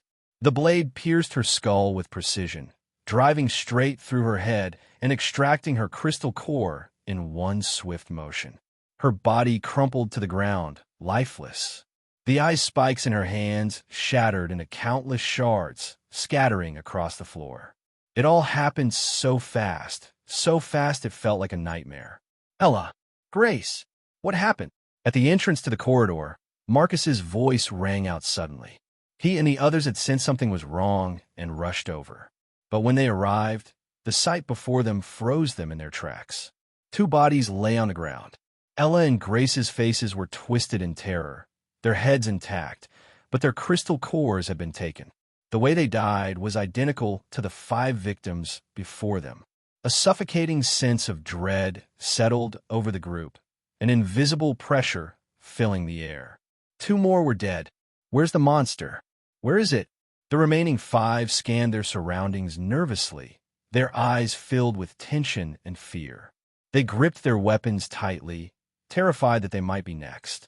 But the darkness around them had returned to an eerie stillness, as if nothing had happened. If not for the bodies at their feet, they might have thought it was all just an illusion. It's still here, Marcus said in a low voice, his tone laced with a chilling certainty. It never left. Billy's eyes were bloodshot, his chest heaving as his emotions teetered on the edge of collapse. Clenching his fists, he roared into the darkness. Monster! Get the hell out here! Hiding the shadows. What kind of coward are you? Come out and fight me one-on-one. His voice echoed down the corridor, but the only response was an oppressive silence. Billy, calm down. Marcus barked, his voice firm. Shouting won't help. We need to figure out how it's killing people. Marcus, did you notice something? Asked one of the remaining women, the only female awakener left in the group. Marcus nodded, his expression grim. I did. Look at where Grace fell. It's strange. She was facing the wall. That means before she died, she was attacking it. Attacking the wall? The group exchanged uneasy glances, and a bold theory began to take shape in their minds. Could it be the monster is hiding in the walls? No, it's not hiding in the walls, Marcus said, shaking his head, his voice heavy. It can move through objects, walls, floors, even people. The others' faces grew even paler at his words. If that was true, the monster's ability was far more terrifying than they had imagined. Could an ability like that really exist? It absolutely does. Marcus's voice was low and steady, carrying an air of certainty. And the fact that it can move large amounts of supplies in such a short time proves it. Combine that with its behavior, and it's clear it has some kind of spatial manipulation ability. It might have even awakened absolute domain. What? Absolute domain? The four of them practically shouted in unison, their faces frozen in shock. After the apocalypse began, Genesis Biotech had captured countless zombies and mutated beasts to use as research subjects. Scientists discovered that a rare few of these creatures could awaken strange, terrifying abilities. Among them, the most feared was absolute domain. Creatures with this ability could appear and disappear at will, killing without leaving a trace. Genesis researchers classified these zombies as phantom-infected. Are you saying we're dealing with a phantom-infected? Billy's voice trembled slightly, his eyes betraying a fear he couldn't hide. That's right. Marcus nodded grimly. And it's obvious this zombie doesn't just have absolute domain, it's also highly intelligent. It's a master of stealth and evasion, and its lethality is off the charts. If we don't take it out before it evolves into a zombie king, the consequences will be catastrophic. The others' faces grew even paler. A chill seemed to creep up their spines, freezing them in place. For a moment, no one spoke. The weight of Marcus's words pressed down on them like a suffocating fog. Then Billy, as if grasping at straws, tried to reassure the group. But hey, we don't need to panic too much. Didn't the researchers say that zombies with absolute domain usually have weak physical bodies? That's their Achilles heel. Well, that's something, I guess, someone muttered, their voice tinged with forced optimism. No wonder it doesn't fight us head-on. It's only brave enough to attack from the shadows. The group let out a collective sigh of relief, though the tension in the air remained thick. Billy nodded, his tone growing more serious. The real question now is, how do we find it? Exactly. Marcus fell silent for a moment, deep in thought, before speaking again. With our current strength, if that zombie doesn't show itself, we might never find it. But he paused, his eyes narrowing with determination. Maybe we can outsmart it. No matter how clever a monster is, it can't outthink humans. Humanity had survived on Earth for millions of years, not because of brute strength, but because of its intelligence. Even the most cunning prey could be lured into a trap. Marcus's suggestion lit a spark of hope in the group. They quickly huddled together, brainstorming a plan to draw the zombie out. We could have someone pretend to get separated from the group, act as bait, and lure the zombie into the open. Once it shows itself, the rest of us can ambush it and take it down for good, Marcus proposed. But being the bait is way too dangerous. We'd need someone strong enough to handle it, one of them pointed out, voicing the obvious concern. Without hesitation, Marcus said, I'll do it. I'll head to the first-floor lobby while the rest of you stay on the third floor. The view from up there is clear. You'll be able to spot it the moment it appears and attack immediately. And remember, zombies with absolute domain have weak physical bodies. Get in close and take it down fast. Don't let it escape again. Marcus, it's too risky for you to go alone. A tall, muscular man frowned. Let me go with you. If the zombie sees two people, it'll still attack. Marcus considered this for a moment, then nodded. All right. Kevin, you'll come with me to the first floor. Billy, you stay on the third floor with the others. Whatever happens, don't split up. Got it, Marcus? Billy thumped his chest, his voice filled with a simmering anger. This time, we're taking it down for good. That thing's been toying with us for too long. 7 of our teammates are dead because of it. Tonight, it's payback time. The group's morale surged as they quickly moved to carry out the plan. But what they didn't know was that Ethan was hiding just next door, less than 70 feet away. Thanks to his heightened zombie senses, he had heard every word of their plan, clear as day. While plotting out loud, how considerate of them, Ethan muttered, a cold smirk curling at the corner of his lips. In a flash, his figure disappeared from the room and reappeared in the hallway, the very spot the group had just left. Standing in the shadows, his icy gaze pierced through the darkness. He whispered to himself, his tone dripping with disdain, These humans, they've got some brains. But that's about it. At this point, Only 5 Awakeners remained in the group. 3 of them had already formed crystal cores, making them formidable opponents, while the other 2 were still at the neurocore stage. Though they hadn't reached their peak, their physical strength far surpassed that of ordinary humans. Even so, for Ethan, taking them head-on wouldn't be much of a challenge. Down on the first floor, Marcus and the towering Kevin had just arrived in the lobby. A few survivors immediately rushed over to them, their faces filled with anxiety and unease. "Marcus, we've searched the entire mall, but there's still no sign of that monster," one of the survivors complained, frustration evident in his voice. Marcus glanced at them, his tone laced with irritation. "Of course, you couldn't find it. That thing's way too cunning." He couldn't help but feel annoyed. The monster seemed to target only Awakeners, leaving the ordinary survivors completely unharmed, not even brushing close to danger. The survivors exchanged confused looks, clearly not understanding what Marcus meant. "Don't worry, we'll deal with it soon enough," Marcus said firmly, trying to reassure them. Meanwhile, on the third floor, Billy stood by the railing with 2 other Awakeners, a man and a woman. Their eyes were locked on the lobby below, scanning for any sign of movement, afraid to miss even the smallest clue. "Stay sharp. If Marcus and Kevin get attacked, we need to move in immediately," Billy said in a low voice. "Got it," the other 2 replied in unison, their expressions tense. What they didn't realize was that Ethan had already emerged from the shadows of the corridor, silently approaching them from behind. The female Awakener, with her sharp instincts, suddenly felt a strange unease, as if something or someone was watching her. She spun around abruptly, her gaze locking onto a tall, slender figure. Standing there was a young man, impeccably dressed. His face was strikingly handsome, with sharp, chiseled features that seemed almost too perfect to be real. There was an undeniable allure about him, one that was impossible to ignore. The girl froze for a moment, then let out a long breath and patted her chest. "Phew, you scared me. I thought you were the monster." "Monster?" Ethan chuckled softly, a faint trace of mockery in his tone. "What monster?" Hearing the commotion, Billy and the other man turned around as well. They instinctively assumed Ethan was just another survivor. "Not bad, kid. You actually made it all the way up to the third floor," Billy said, frowning slightly, his tone carrying a hint of impatience. "Had nothing better to do, so I figured I'd take a look around," Ethan replied casually, stepping forward to stand beside them at the railing.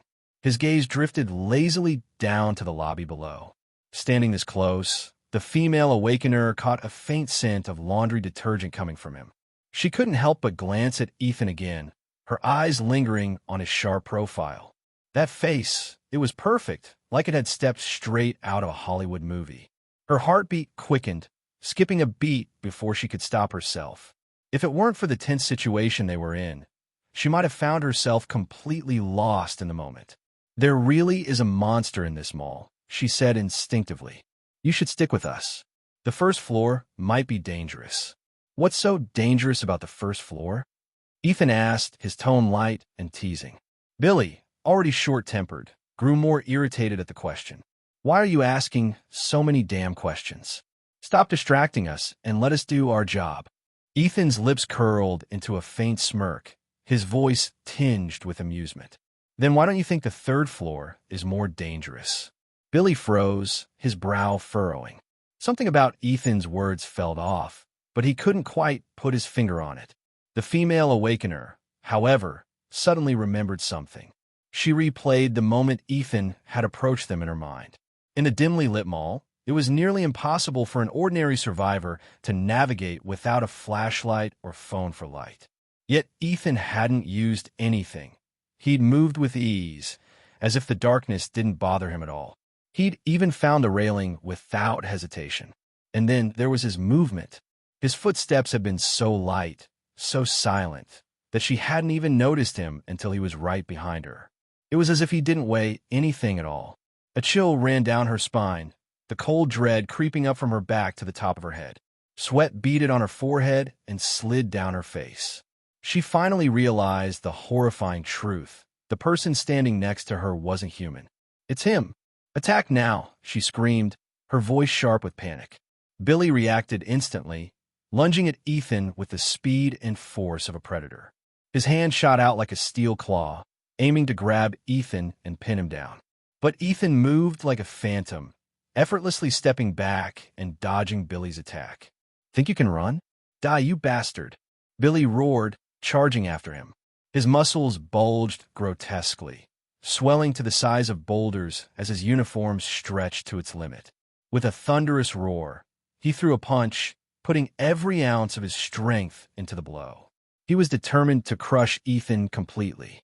Ethan stood his ground, a flicker of interest flashing in his eyes. He'd been meaning to test his physical limits. The last time he'd fought someone, Alex, he'd killed him with a single punch. This time, he decided to hold back, using only half his strength. Ethan raised his fist, meeting Billy's attack head-on. Boom! The moment their fists collided, a deafening explosion echoed through them all. The sheer force of the impact sent a shockwave rippling outward like a hurricane, shaking the third-floor railing violently. The metal groaned under the strain, screeching with a sharp, grating sound. Crack! A sickening snap followed. Billy's eyes widened as a searing pain shot through his arm. He looked down in horror to see his entire arm shattered, the bone pulverized into fragments. It hung limply at his side, twisted into an unnatural angle. What the hell? How is he this strong? Billy gritted his teeth, cold sweat pouring down his face like rain.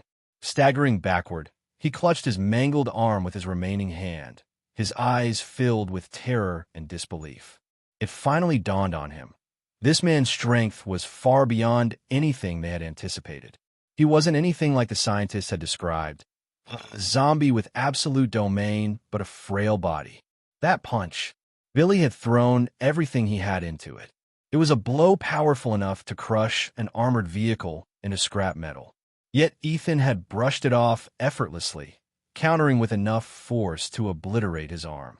A wave of despair crashed over Billy, drowning him in its suffocating depths. It was like staring into the maw of an unstoppable predator. Damn it, which idiot scientist created this freak? If I get another life, I swear I'll hunt them down and kill them myself. That was Billy's final coherent thought, but he didn't even have time to dwell on it. As he staggered in pain, Ethan moved. His figure blurred, a streak of black lightning slicing through the air as he closed the distance to Billy's two teammates. Slash! Two arcs of crimson light flashed in the darkness. The sound of flesh being pierced echoed, sharp and chilling. The two awakeners, still stuck in the neurocore stage, didn't even have time to react. Ethan's strikes were precise, clean, and merciless. Both of their throats were pierced in an instant. Their bodies froze, collapsing to the ground like puppets with their strings cut. Their lifeless eyes remained wide open, frozen in an expression of pure terror. The entire encounter lasted mere seconds. In that brief span of time, Billy and his teammates were utterly annihilated. Meanwhile, on the first floor, Marcus was speaking with a group of survivors, trying to calm their nerves. But then, a muffled thud echoed from the third floor. The sound was followed by the violent rattling of the railings above, accompanied by the sharp screech of twisting metal. Something's wrong. Marcus's expression darkened instantly. He snapped his head upward, trying to spot Billy and the others. But all he saw was darkness. The third floor was pitch black, shrouded in an eerie silence. Damn it! He cursed under his breath, a sinking feeling settling in his chest. The tall man standing beside him, Kevin, also sensed that something was off. His voice was urgent. Marcus, Billy, and the others must have been attacked. We need to get up there now. Wait! Marcus raised a hand, stopping him. His brows furrowed, his expression a mix of hesitation and caution. A thought raced through his mind. They might have completely underestimated the monster's strength. Billy was the second strongest in their group, a powerhouse awakener with immense physical strength. There was no way he could have been taken down so easily. And with two teammates by his side, even if they couldn't win, they should have been able to hold their ground for a while. But after that loud crash, there had been nothing. No sounds of fighting, no cries for help, just silence. It was as if the three of them had vanished from existence. This isn't right. Marcus's pupils contracted slightly, a deep sense of unease creeping over him. His instincts screamed that something was watching them, lurking in the shadows like a predator waiting to strike. Marcus, what are you waiting for? Are you seriously not going to help Billy? Kevin's voice was filled with frustration and disbelief. Marcus took a deep breath, his tone low and steady. It's already too late. What? Kevin froze, his face a mix of shock and anger. He couldn't believe what he was hearing. But Marcus's gut told him the truth. The fight on the third floor was over, and it had ended swiftly and brutally. If they rushed up now, they'd only meet the same fate. Around them, the survivors began to sense the shift in atmosphere. They exchanged uneasy glances, fear creeping into their expressions. What's going on? Why is it so quiet up there? One of the survivors whispered nervously. I don't know, but I've got a really bad feeling about this, another muttered. The mall was plunged into darkness, the power long since cut. The only light came from the survivors' flashlights, their beams flickering as they swept across the shadows. The oppressive blackness seemed to press in from all sides, hiding dangers that felt all too close. Suddenly, one of the survivors, a burly man, felt something cold and wet drip onto the back of his neck. Huh? What the hell? He instinctively reached up, touching the spot. His fingers came away sticky and damp, with a faint metallic smell clinging to them. Frowning, he raised his flashlight to examine his hand.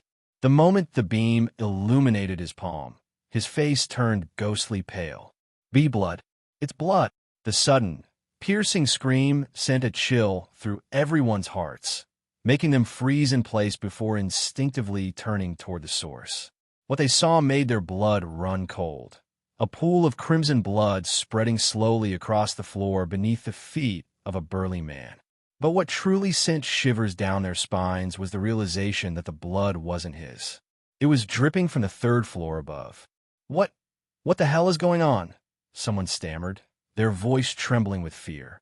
Flashlights immediately swung upward, their beams slicing through the oppressive darkness, desperate to uncover the truth hidden above. In the faint light, they could just barely make out a shadowy figure near the third floor railing.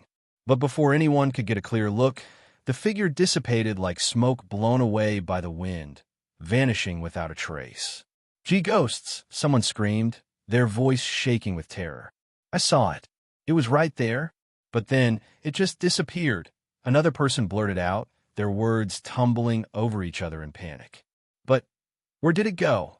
Murmurs spread through the group, their voices laced with dread and unease. The darkness around them seemed to grow heavier, suffocating, as if it were alive and pressing down on them. The beams of their flashlights darted frantically in every direction, searching for any sign of the figure. But no matter how hard they tried, the eerie shadow didn't reappear. Marcus's expression darkened, his face grim and tense. His sharp gaze swept across the room as he spoke in a low, steady voice. It's already here. It's come down.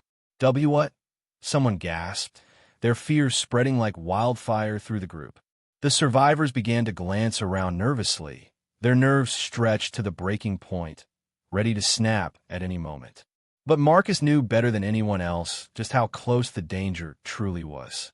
As a psychic awakener, his heightened senses allowed him to perceive things others couldn't.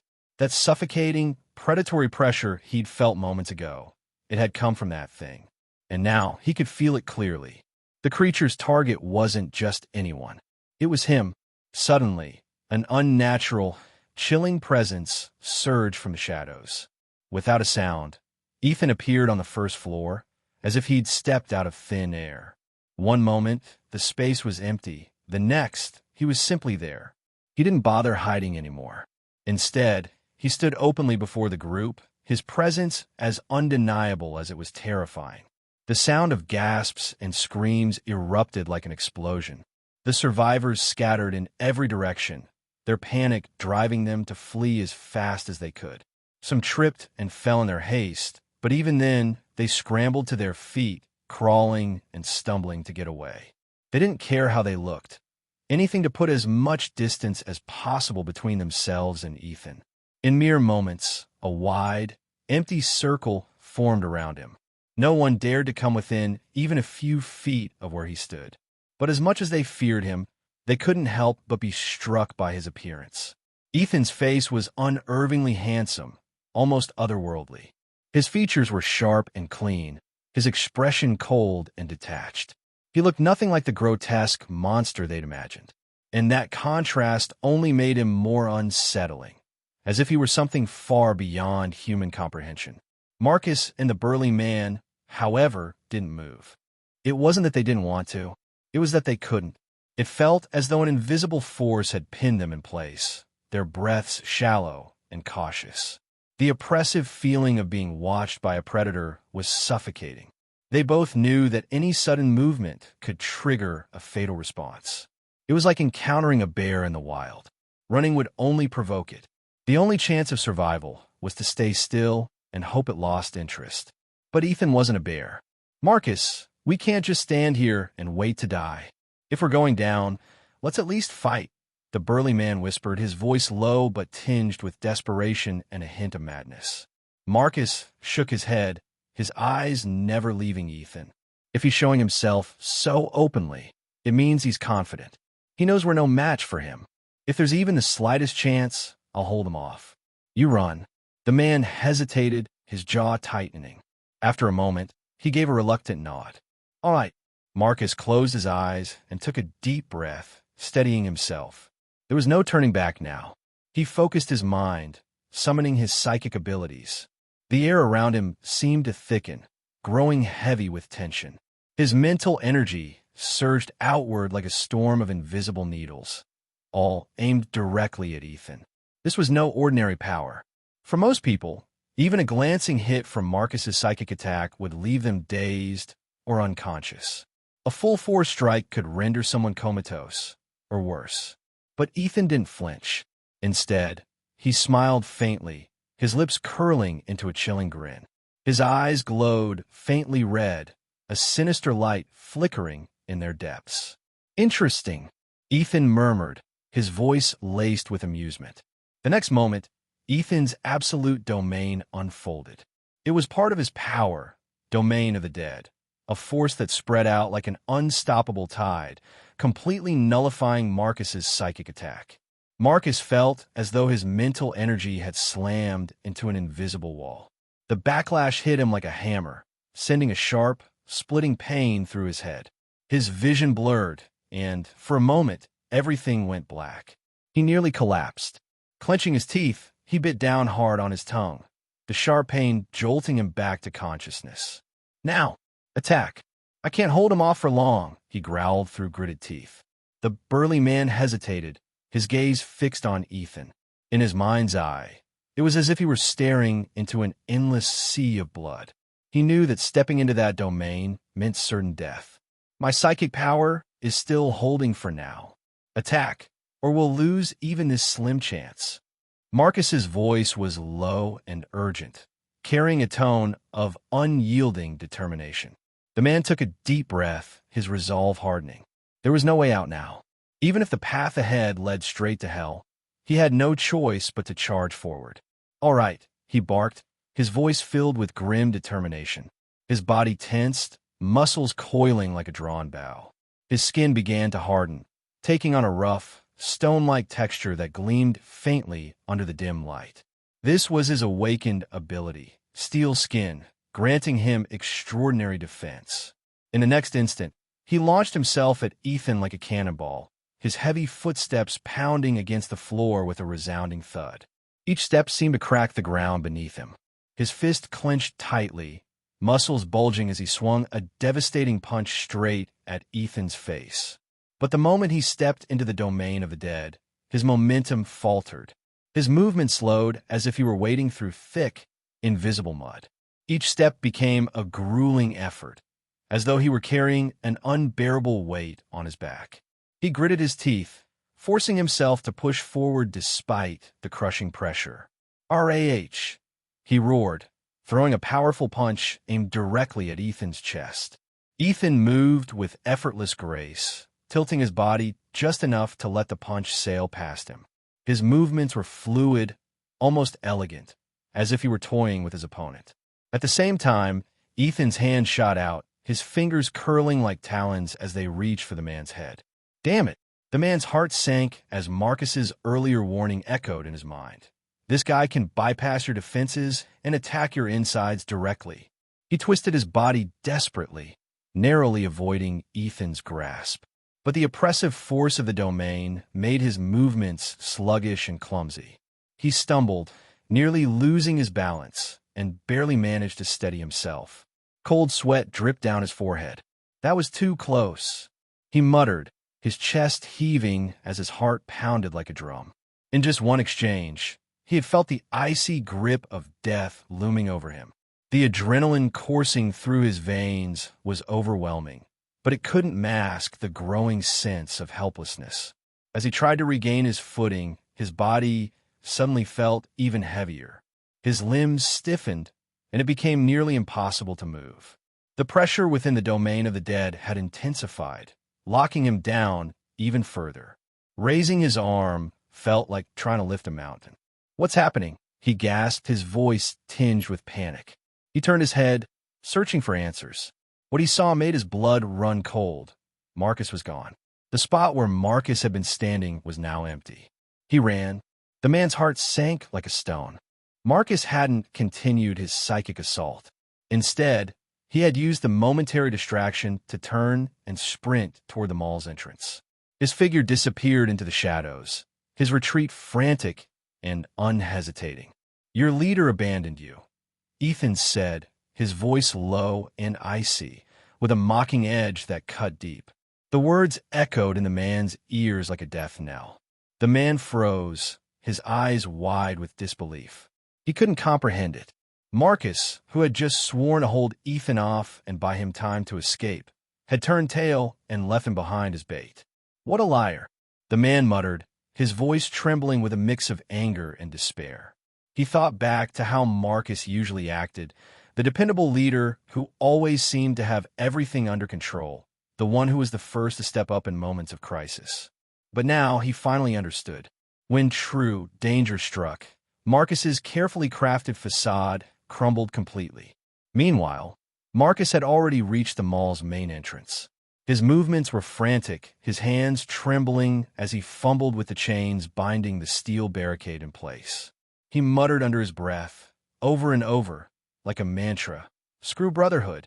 Screw loyalty. This is the apocalypse. Survival is all that matters." With a final, desperate tug, he unfastened the last chain and shoved the heavy steel plate aside. Boom!